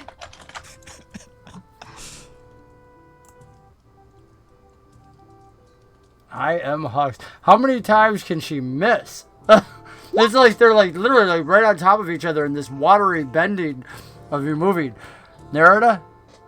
Is it a hit? Yeah. No. So literally the fire is now hitting her because they're not always misses. I didn't mind doing that once or twice, but really the way D&D works is that it just didn't do damage. So in this case, whether Narita is splashing out of the way, doing whatever, you're not able to damage her this time with the fire emote. But Narita, you do pick up something. As Hux has done this each time, the fire blast has gotten bigger. Now it's actually hit part of the bear. Like I said, covered part of the wall. Remy, you know if you're standing too close to this, which you are, that fire is about to kind of splash back onto you. B.O.S.E is going to take an action. He's going to roll into combat here. I'm just going to throw him in at the bottom. And Remy would just instinctively move back, but he's not, he's not getting in the middle of a fight when he's this close to, like vision going dark around the edges, pain. Yeah. So, B.O.S.E, the sentinel entity, figures, you know what? I know Huxley, I know Remy, I don't like what's happening. And B.O.S.E, while Huxley was doing that last shot, charges straight in, using what's left of B.O.S.E's force and weapons to just throw itself full tilt at, going for a full body hit because he's got a lot of strength in his body to do this. And he's going right for your head here and whatnot, so let's roll. What's your AC? I could look it up, but what's your AC? I'll just ask instead. 13. Okay, where's one of my good dice? I need a good dice for B.O.S.E. Oh, crud, I don't... Now that I've dropped them all, I don't know which ones are the good ones. I know the couple bad ones. Let's John, hope. I'm not sure with you rolling that you're able to tell what are the good dice. Well, I know my bad dice. All I gotta do is ever pull that one out. That's. I got 2 bad dice. Nice! 19. Yeah, baby. Was that the All bad right, dice? B.O.S.E. No, that was the good dice. I needed a good dice because it's B.O.S.E attacking. I'm trying to, before somebody dies here. Yeah? B.O.S.E comes in for a full body check. I will give you, if you can roll acrobatics high enough to get out of the way before he slams into you, all his vine weight. Straight towards your head. He's going for I'm giving you a chance to dodge it, basically, if you could outroll him. Yeah, Huxley is not that. You were so focused on this. He hits you full force in the head, does damage. And I didn't have you take damage for the thorn whip before. With your permission, I'd like to add that thorn whip damage in that I didn't do before when he wrapped you up with the grapple. Sure. Is that okay with you? I don't want to... Yeah. All right. So I'm going to add that in for all his force, and he does 19 damage. Straight out, just the full force of this vine smashing you up against the wall, which gives an opportunity for Narita. It's what? Huxley is down. Oh, you're down. Okay. He's down. He was actually just trying to, I knew he would kind of be sacrificial, throw you up. Okay, well, Narita, I was about to say it's your chance to escape around the back. Huxley is down underneath this pile of vines for the moment, but you have no idea whether he's unconscious or just down as in pinned under a mass of vines. I'm going to just pick up that backpack that I dropped and just hunch it over my shoulders. And I'm going to go over to Remy and, I'm just going to, I guess I'm going to crouch in front of him and hand him the bag while looking over at Huxley to make sure that Huxley is, not getting back up. And I'm just gonna say to Remy, well, first I'm gonna say, thank you, B.O.S.E. And you, I'm gonna turn back to Remy and say, I have no idea what just happened. Are you okay? I mean, Not obviously you particularly. are not okay, but... And I'm gonna start looking through the bag. I'm trying to feel if there's any, like, potions or any bandages or something in here, ointments or anything. Remy will say, not particularly, but I'm starting to fear that Huxley might be worse. What the hell was that thing on his head? I don't know. B.O.S.E, what's on his head? Maybe take it off. B.O.S E, as he was coming off of Huxley and whatnot, stands back up, so you can't really see Huxley because once B.O.S E is off of him, he takes up enough area and whatnot in between. You had said you'd gone over to Remy. So B.O.S E comes off of it. Huxley appears to be down on the ground, the little bits that you can see, a hand, a foot on the other side of B.O.S E and whatnot. We're going to cut Can I from... make a death save? You don't need to, because he wasn't going for a kill. Okay. He was going for unconscious, so... you're just using the D&D 5e rules. You don't have to. We're cutting down back to Colton, Klaak, and the drow. What are your thoughts and intentions while you're here inside the city with your friend the drow and her friend the other duergar, neither of which do you know? So I know I'm charmed, but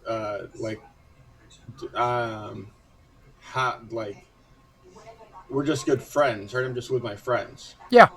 Yep. And they told me to go with them. Yep. Yeah, I think. No real intent then. Okay. So, did you want to check any of this duergar stuff out? Did you want to try and delay them? No. Keep them I here? think so, I think. Okay. The duergar and the drow here actually have already been through this area, you find out, because they don't start exploring it or anything else. They lead you down some of the other passageways from this place, but not following the main route of the other duergar who left in such a rush. Instead, they peel off on some other avenues. Again, you don't know all these. The Underdark's far too vast and complex. But as you listen to them speak, you realize that the drow mostly speaks in Elvish, not Undercommon. And this duergar speaks back in Undercommon, indicating that this drow, again, prefers to speak in its own language. As the drow does, it takes you both down deeper towards the water. Up ahead, at one point, it says, the sounds that you hear before you are those vile little fish folk. We shall not bother with them. Did you come to annihilate them? Are they where my kingdom would be? It looks at you somewhat confused, tilts its head and says, you said you came to reclaim the goblin kingdom. Do you not even know where your kingdom is? That's why I'm here, to find out. I know nothing about this. It shakes its head, rubs its temples, and says something that in Undercommon about goblins, and it's almost like this is difficulty. And then it compares goblins to Kuatoa, and you recognize the term. The duergar says something in Undercommon towards it, which you can clearly understand. It says something. I don't speak Undercommon. I only speak Dwarvish. Oh, Dwarvish. Okay, yeah. So they're speaking back and forth. Most of the things you don't understand. Thank you for that. You can have a plot point. My bad. You did clarify that for me earlier. I appreciate that. And as they're speaking back and forth, you don't understand most of it, but you get that it's mostly derogatory towards goblins. And we'll say, since I already mentioned the thing about Kuatoa, that was said in Dwarvish by the dwarf. So you are led deeper down, and you actually do recognize this area where they're finally leading you to. And you know it's a Kuatoa village on the edge of a massive lake. B.O.S E had brought you back through here previously on your way, so you know your way to your kingdom from here. You don't know precisely where she's leading you until you see before you, floating in this lake, because as I said, you've been here before, a ship. This ship is not a boat. This ship is not a fishing thing. This is a ship like you might see out on a great ocean. It literally has 3 tiers to it.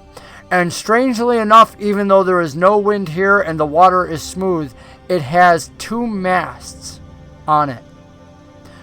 It doesn't belong down here. And it is elegant. And the drow appears to be leading you towards it.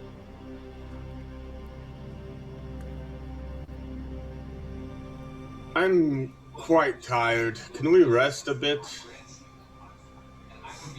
You will have all the rest soon enough aboard my vessel as we take you back to the pits.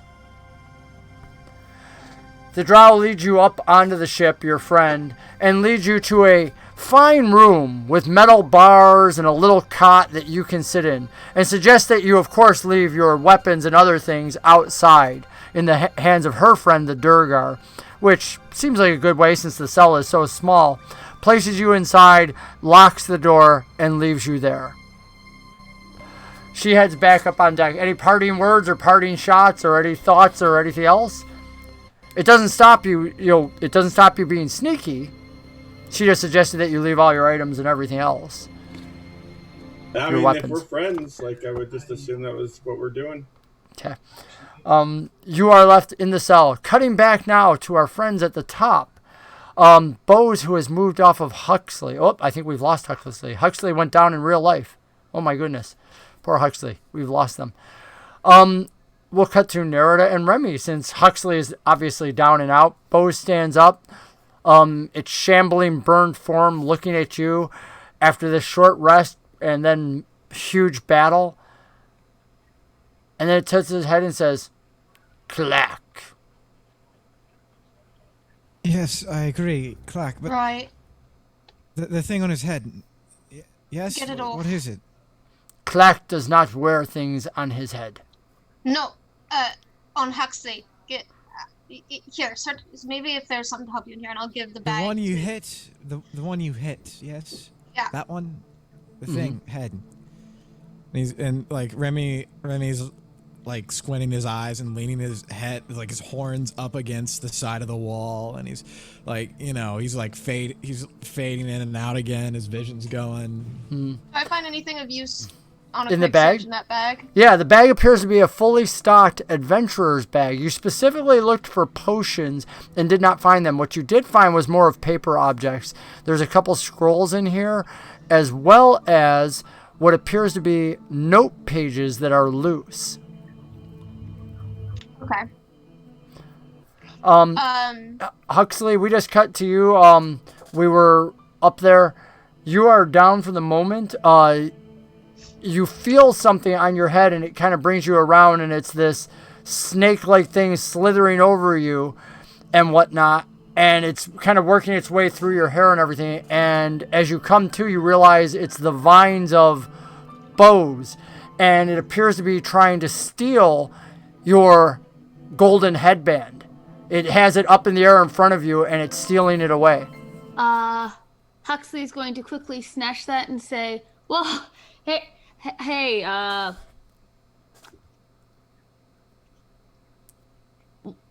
he blinks looking around at everybody who's all injured. You can't see anybody because you're still on the ground. Okay. B.O.S.E is in your way. All you can see is B.O.S.E in front of you with just a foot in front of your face, so you can snatch at that. They can all hear you, but you can't see each other because B.O.S.E is like a mini vine wall in between you. Hey, B.O.S E. How's it going? And you realize you are sore all over. Your head is racked with pain right now. And in fact, you're pretty sure you're going to bruise. I mean, something hit you hard in the head. You guys hear Huxley back up and about on the other side. Rembrandt will just start calling out, like, into the void. Klaak! Klaak, can you hear me? Klaak, are you all right? Anywhere? Hello? Calling down, echoing down into like the darkness.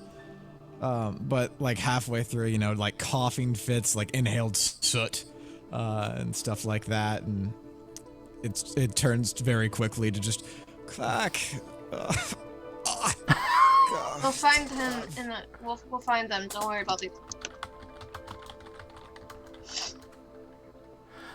One plot point to each of the players. I'm just looking back over some of the chat now, and I'm kind of laughing as I'm reading some of this. I'm like, this is good. This is good. Alex, Kitito, yeah. Everybody's been real positive and upbeat. Thank you for that. B.O.S.E moves out of the way, and you see Huxley with the headband in his hand, and, you know, standing there. He looks a little bit worse for the wear like the rest of you, so that if you guys want to get into it now, it's going to be one-hit wonders. You guys are all on death's door, shall we say. I'm gonna wave my hand in front of Huxley and say, "Are you in there, Your Highness?" You think I'm high? Like high and mighty? Really? What? I don't know what to say. I like you too. Nerida will just stare for a second, turn back to Remy, turn quickly back to Huxley for a second, pause, Klaak! turn between them, look at B.O.S.E and say, "I think we should just kill them all. I think that they're useless to us. I think we should just go." But she's not being serious. And I am going to just kind of sigh and go over to the body and see if there's anything useful on the body itself. Which are you referring to? The body of the bear body? Yeah. Oh, okay. Huxley, Remy's gonna fall on his butt. you're looking around and you're realizing everybody here is scorched, burned. The walls are burned. You're not. You just feel like you got some massive, you know, something bashed the heck into you, you know, whatnot. But even B.O.S.E, the vines and whatnot are singed. Everybody looks really the worse for wear, and you also realize that Klaak isn't here, who you heard Remy calling out for. Nerida goes over and starts checking through this body, which you see over there. They've already taken some things off of it to get the backpack off and stuff, so you realize that there's this burned bear head, bloody, this tiefling inside of it, and you can see this individual, what's left of them, as Nerida's opening up this outfit, finding seams to get inside and whatnot, and search this being, creature, costumed figure, if you will. How do you want to respond to any of that, Huxley? Huxley's gonna carefully get himself up, kind of hold his head because he has a headache, before trying to walk himself over to Nerida and ask very politely, can I help? Yeah, you can heal us because you just set a fireball on all of us. I didn't know my incense were that powerful. I'm so sorry. It might not have been a fireball. It might have just been a meteor shower for all I know.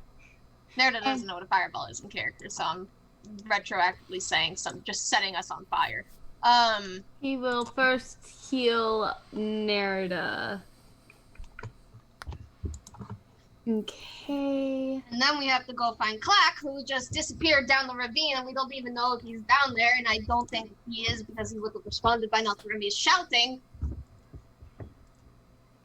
Remy is now like just slumped against the cave wall, like head in his lap, just sort of like he's definitely is like passed out from exhaustion, just like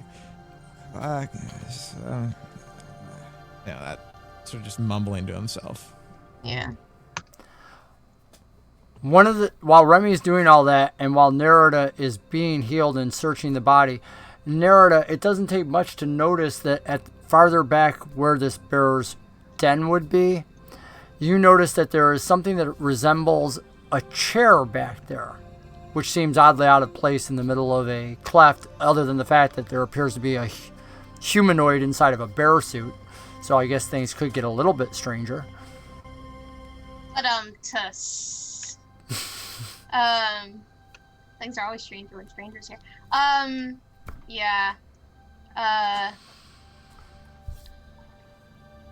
Nerida will just, I guess, wait and accept the healing, and then go, I guess, check out this chair. While telling Huxley, go check on Remy. I think he's falling asleep. Yep. The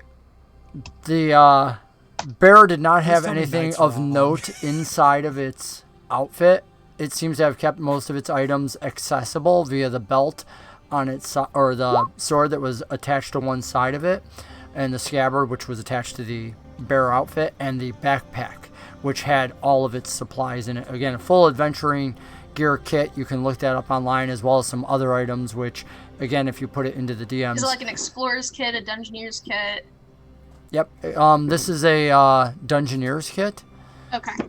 Thanks. Dungeoneer's backpack. You're welcome. And again, if you the other details, if you put that into the DM's list on Discord, I will detail the other Well, I items in gave there. the backpack to Remy to like also search through. Okay. So I might have forgot to actually say that, but I was, or I might have said it. Yeah. Sort of. You probably said it, and I'm just overwrote juggling. myself. But yeah, I kind of like handed it to Remy. Okay. Pushed it in his hands to see Remy, if he could Remy find hasn't anything in even it. bothered. It's like on his side. Probably like, I'll make a bag of holding out of this later. Remy's like, I finally At least have now stuff. You have gear. Some gear. Yeah, exactly.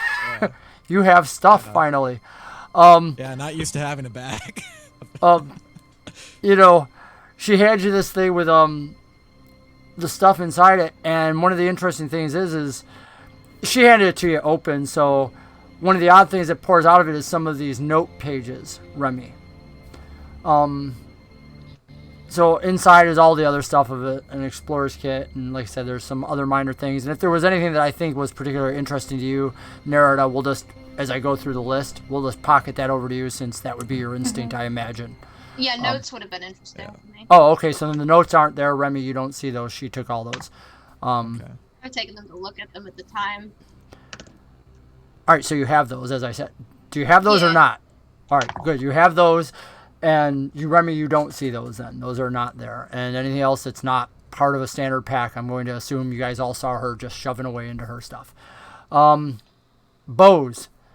Let's see. He is up against the wall. Nerida, did you already roll? Did you get your healing? Yep, I see that. And then... How much was the healing? 15. 15, thank you.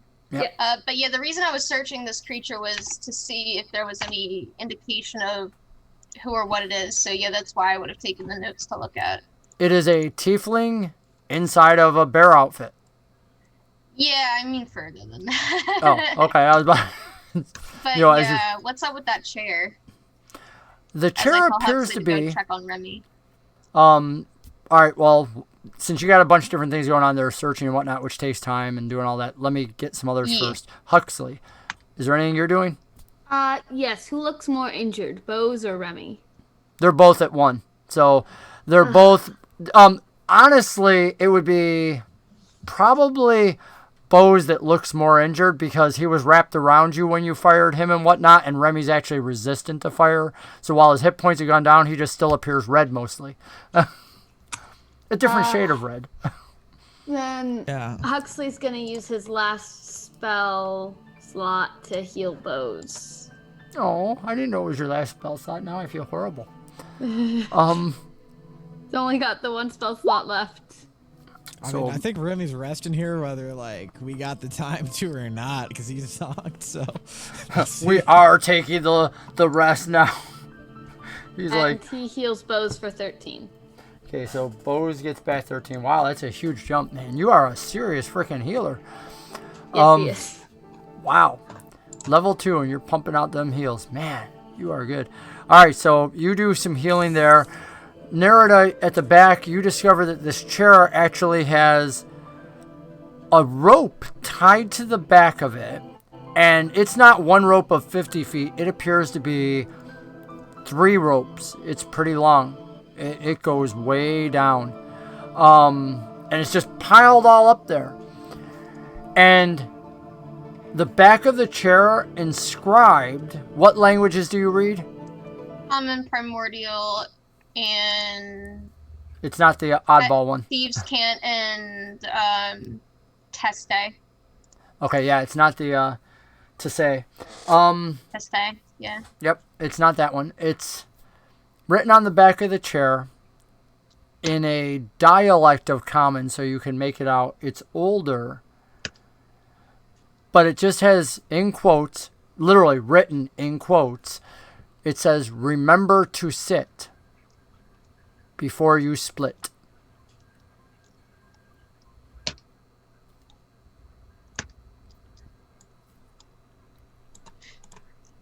Okay.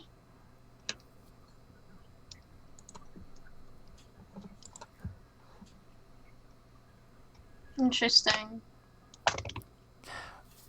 We can cut over to Klaak, give you a moment to think, Remy a moment to think. Klaak, you're inside of a cell. I'm getting some sleep then. Did you want? Yep, you can go to sleep. When you wake up, you will be without the friendship on you, the charm. You take a quick, brief nap. I didn't know if you wanted to explore the cell at all first, but we'll assume that you just went to sleep since your friend has provided you with these wonderful accommodations. And we'll cut to when you wake up because something might be different, which actually kind of works out well. Cutting back up top to Remy and Nerida. Is there anything you want to do while do you want to reveal the chair? Do you want to do anything else, or Is the rope is like tied to the chair?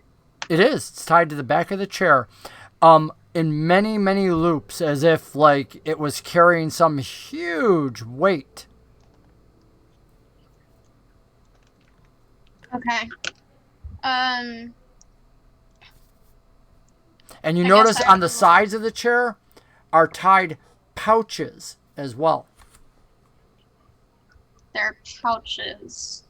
Like when you see people with a shopping cart add bags to the sides, Yeah. and whatnot. If I like They're empty, coat- but Okay, so okay.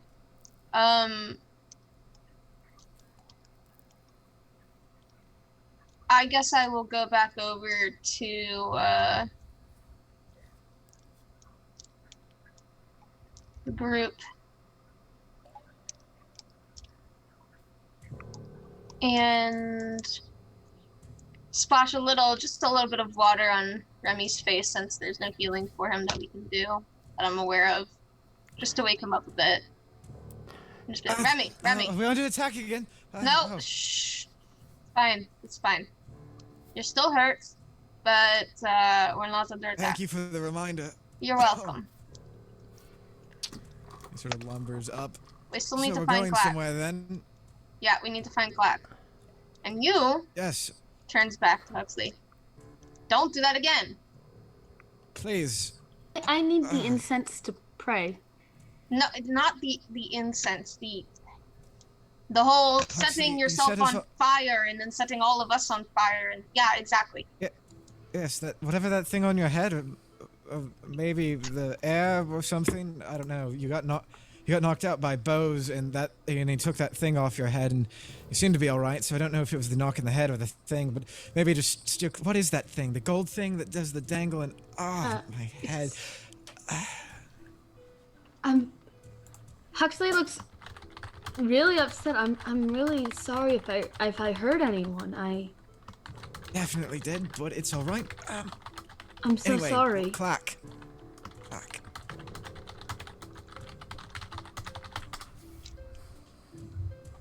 Huxley, did you see where Klaak went?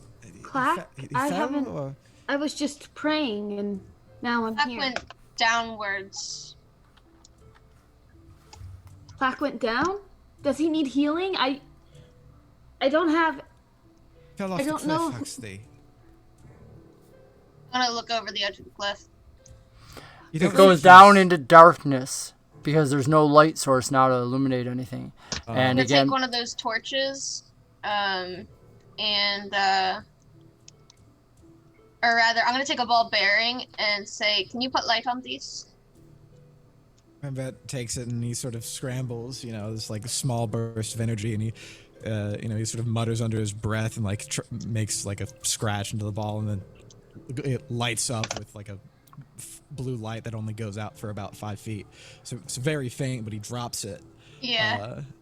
He drops it down and sort of says, "Oh, please don't be dead. Please don't be dead."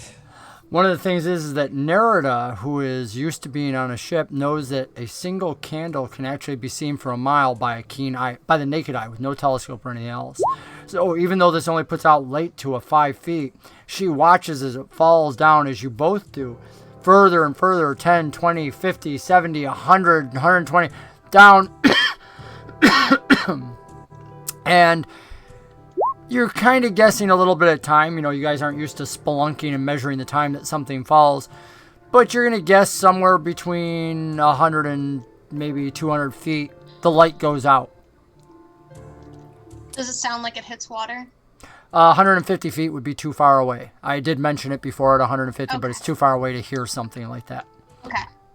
Okay. When it was big, when it was the duergar, I said there was a splash, but this is just something small. Okay. But we know there's water down there at some point. Remy water. No, The Duergar Klaak, splash. yeah. Klaak Only knew he Klaak heard did. the duergar splash. Okay, I've got you. And that was when I mentioned it, but you can assume something put the light out. Otherwise, which is why I said, you know, you should be able to see this for quite a long distance. Yeah. So Right. something put that light out, whether it fell into brush, whether it fell into water, whether it fell into quicksand, whether it bounced off, something. Okay. We have to find a way down there.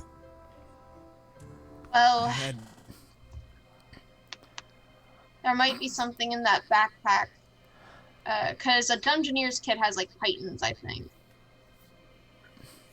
You watch as B.O.S.E starts transforming himself and the vines start going over the edge, lower and lower and lower, and B.O.S.E literally starts losing himself as he becomes this vine-like rope along the walls, reaching down.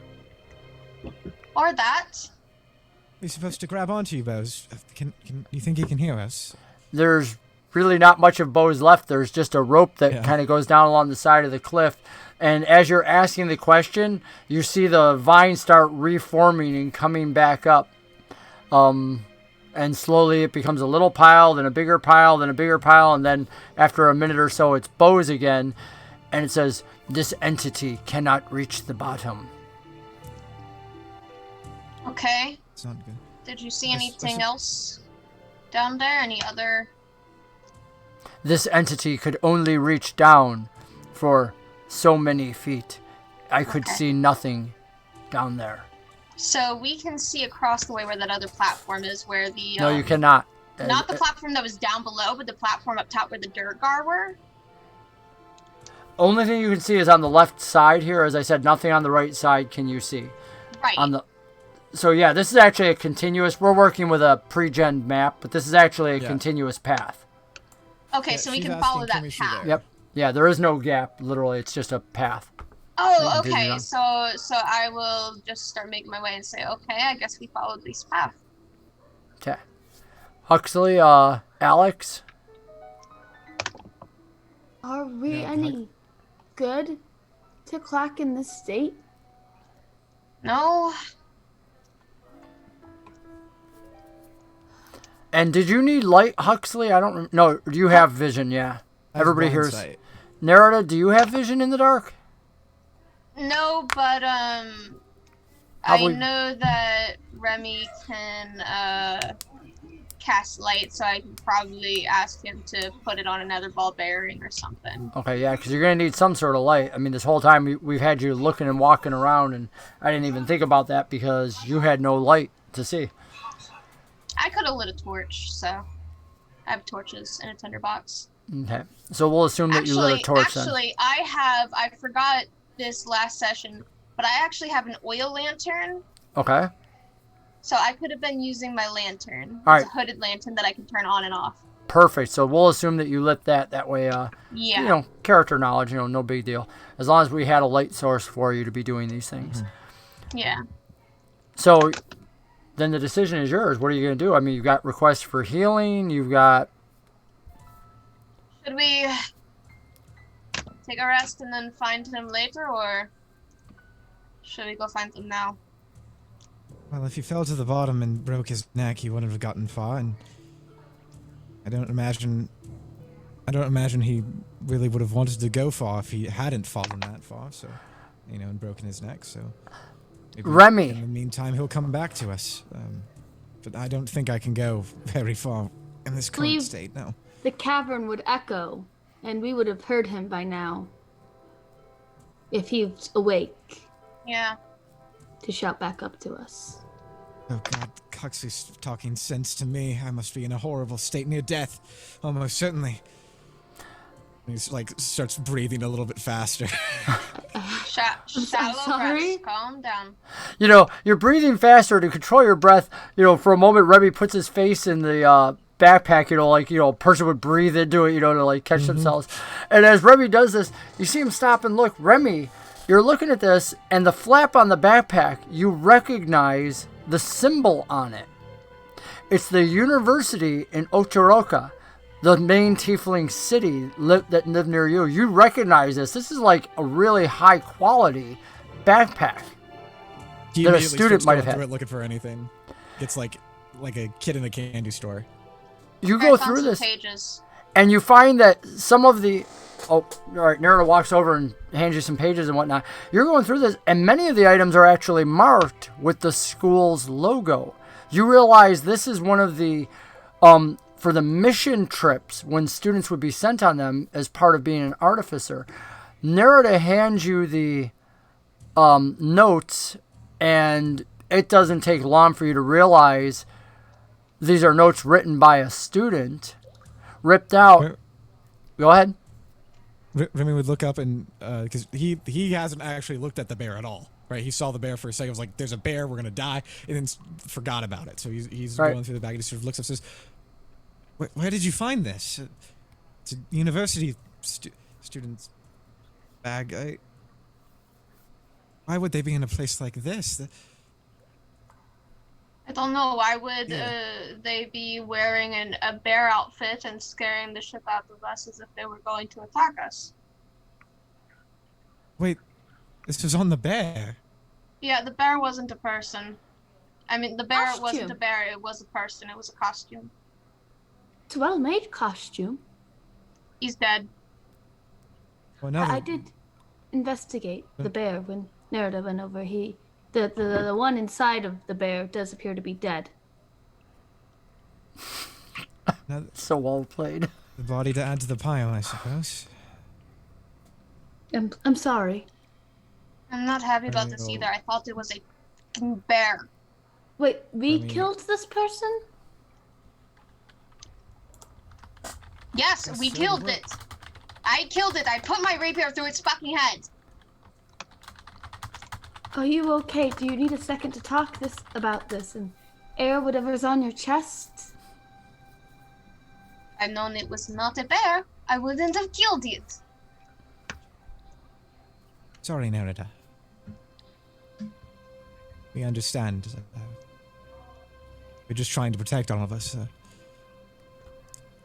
Let's Thank you. Yeah, let's take a moment to catch our breath. Klaak needs us, if he's still breathing, and I hope he is. And if he's not, we at least owe him finding him.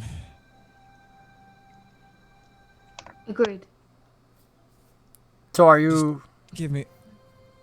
Just give me a moment. I'll be ready to go soon enough. I just That need one to was a student. rest my I can eyes. heal you a Or bit just with slosh my back. medicine kit. Did Remy say out loud that it was a student? I forget. Yes, he Oh, yes, he okay. did. So Narada is looking pissed. So Huxley did has Remy- offered to do did healing on Remy- you, Rembrandt. Are we just taking a short rest here? Is that what we're doing? I think so. Yeah. That's my intent with Remy. But did Remy, just looking at the pages, did he like get an idea for this was like a research investigation thing or Look, what the focus I wasn't sure when of you the said I artifice was? swapped back out. Yes, actually looking at it more closely, when you start looking at the pages, as I said, it didn't take long to realize the notes of the student on the side, but you recognize two things. They're the notes of a student on the side of many of these pages, but those aren't who wrote the pages themselves.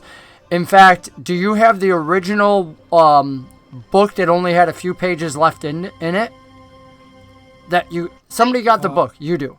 Okay. Yeah, so then, Remy, you're noticing that this is, the words in this are written in an older tiefling and appear to be by an individual by the name of Dorseal.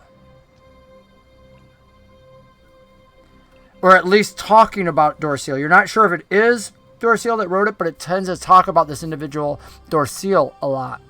And then there's students on the side that has written many other things talking about this individual. Thoughts and talking about going down below the mountain, and I think I know the location and whatnot. But I'll have, and you flip towards some of the final pages that are ripped out. Some of his notes are on the sides, again in the margins, and you hear him say, one of the notes is, "There's no way I can go alone. I'll have to get a group to help me." And then he writes Duergar ? Next to it. And that was that of the student, or was that The of, student. The student. All right. I imagine while we're kind of sitting there, just kind of like pacing a little bit, and then eventually sits down and glances at the notes over Remy's shoulder, and like compares the handwriting, and is like, and kind of puts it together that they were pulled out of that notebook of hers. Okay. Yeah, you can absolutely put that together, yeah, with the two notebooks and whatnot. Yeah, the pages were of similar size and everything, absolutely. Okay, and she's just gonna cuss very loudly again, and say, "I think this was the friend that I was supposed to be here to help. Venka." I mean, he's still sort of out of it. He says, "Who's gonna ask the drow for help? Doesn't seem like they were all that helpful, though." Huxley's gonna start in Clark off the unwrapping edge. some of Remy's wounds. Like burn marks. He got like blasted into the wall, so like he's probably bleeding from the back of his head some. Oh no. That's why he's been sort of like passing out and stuff Wobbly like that. and wobbly, yeah. Yeah. You take this time to do a short rest. Huxley can take this time and use her medicine kit to apply as much healing as she wants, using up a dose for each person. She knows how many doses each healing kit has, and she can check those off. He can check those off. Healing each one of you. Healing kits don't give back any health points. Huxley's just using them. Healing kits are necessary during a short rest to use your Okay. own dice. The rules say that you actually have to be applying bandages, doing other things that would be normal to healing. Okay. And I believe it actually does give a number of uses per healing 10. kit. Yeah. So if if somebody says I'm rolling my dice and they don't have a healing kit, or somebody to help them administer it, like a lot of times DMs will actually allow people who actually have medicine to get more out of a healing, like max dice and things like that. I've seen some interesting house rules there. It's really kind of cool, rather than I have no medicine experience, but I'm just slapping bandages on myself, versus you get somebody with a medicine skill, they start applying the bandages, they're cleaning wounds, they're maybe sewing things together and doing other stuff. So it's pretty cool what people have come up I'm with. gonna be trying to use both my hit dice for this. Okay. 5 and 9, so 14. Boom. There you go. I'm doing okay since I got healing from Huxley, so. And sorry, what was that D8 for? And here's the fun Or is thing. that just your own? That's your own, yeah. While we are at the end of our stream, you have all attained, because you successfully lived through the big bad villain of this moment. You are now level 3. This will be the last time that you level up without a long rest. At this point, you will pick your subclasses. Each and every one of you. That does include Klaak, because again, you just have to successfully negotiate the situation, and it was really about surviving the big bad villain that you guys unleashed in the last episode, which you managed to do. And I'm really impressed that our barbarian Klaak, who wrote himself out very quickly, I'm going off the edge. I'm like, really, dude? Come back. He's like, no, it's all right. No, it's not okay. What are you doing? Managed to get some amazing acrobatics rolls. and catch himself on that bridge. Wow, I was really, really, really impressed. You guys did some amazing stuff. So I'm sure everybody else wants to know what subclasses you're picking if you know. Easily enough. Everybody's already got, for those who don't know, Nerida's already got super piratey vibes going on, so she's definitely swashbuckler. Nice. That rapier will be doing even more damage in the days ahead. Hopefully. Tuxley gets his divine domain at 1st level, so he doesn't get anything special at 3rd level, but for those who did not realize, Huxley's divine domain is the life domain, which is why his healing spells do so much. So, Remy, and I'm sorry I can't give a definite answer, but they're just both so cool, and I'm still trying to decide which. But Remy's either going to become a battlesmith or an artillerist. So either big boom or armor dog. I like armor dog. I gotta be real. But I have to make armor dog, which is not gonna happen in the Underdark. So, no, that's true. We'll see. Well, you did just get a bunch of pythons and metal and stuff from that explorer's from that engineer's kit. You could just rope together a quick one. Right, Sean? Yeah, robot we can go dog get works that for me. chair and make it into a dog shape for you, and you can attach little legs to it. It could be like a really, really dumb looking dog. Yeah, it's just the bag. It's the bag. It just walks. It's the bag with legs, with pythons for legs. But yeah, so either battlesmith or boom. We'll find out next week. Klaak, how about you?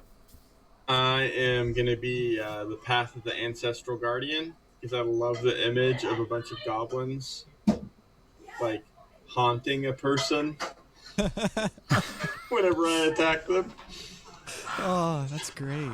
Oh my god, this is going to be fun. Oh my, I'm really looking forward to this. Yeah, so as you guys Thank update goodness we have a healer. a healer that burns you to death. I like this. Yes. What does your healer do? Yeah, they cast fireball. What? They kill us. Yeah.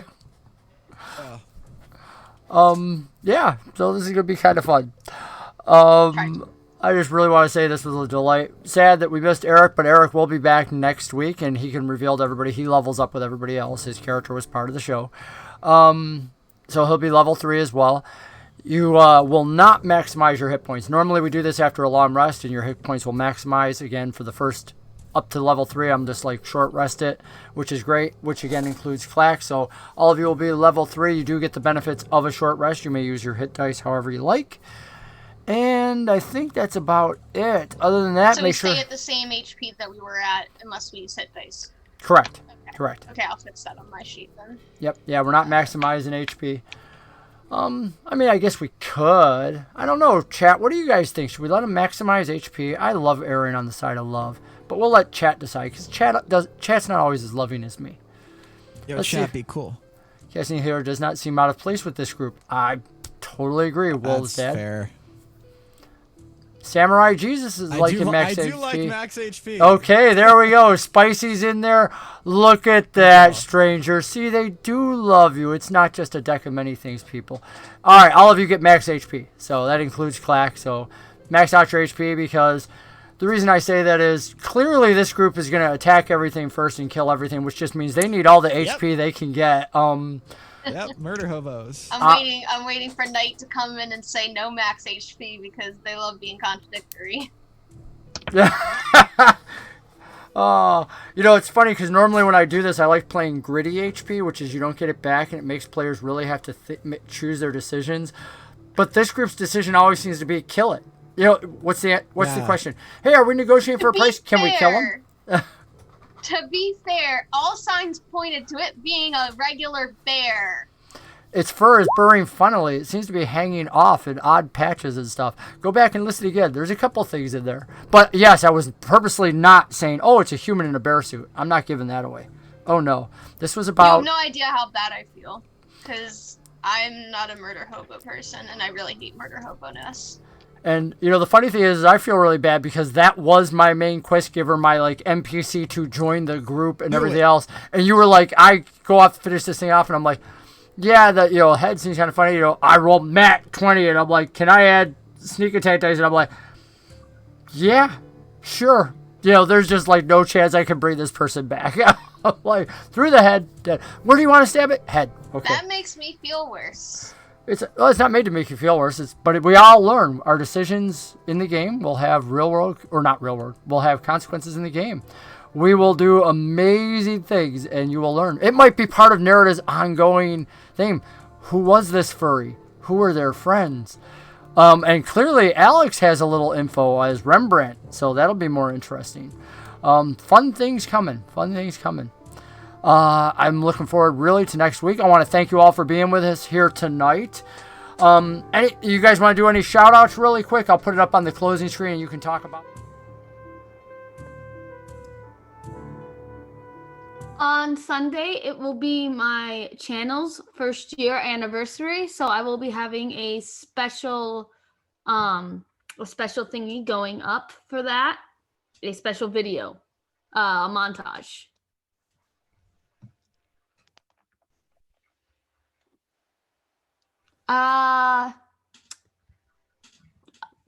Alex.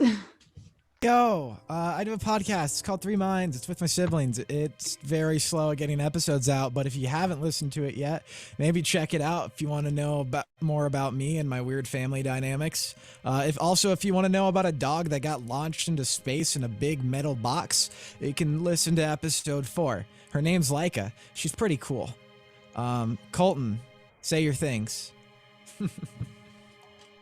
I used to stream the GTA roleplay. Now I do this mainly. I probably will do more streams for GTA. Check out Samurai Jesus sometime if you want to see some funny stuff. That would be Stranger. Shout out to any of my players who joined us tonight and to all of our listeners. You can find me at decaqueers.com. You can find me at decaqueers and decaqueers.com, where I do a queer D&D podcast that updates usually 3 times a week when I remember to edit. Sorry for when I don't, but it's pretty cool. But that's all I gotta say, other than it's been fun. Yay! And from all of us here at Plot Point Role Playing, let me wish you all the very best at whatever games you play. Happy gaming, friends, and God bless.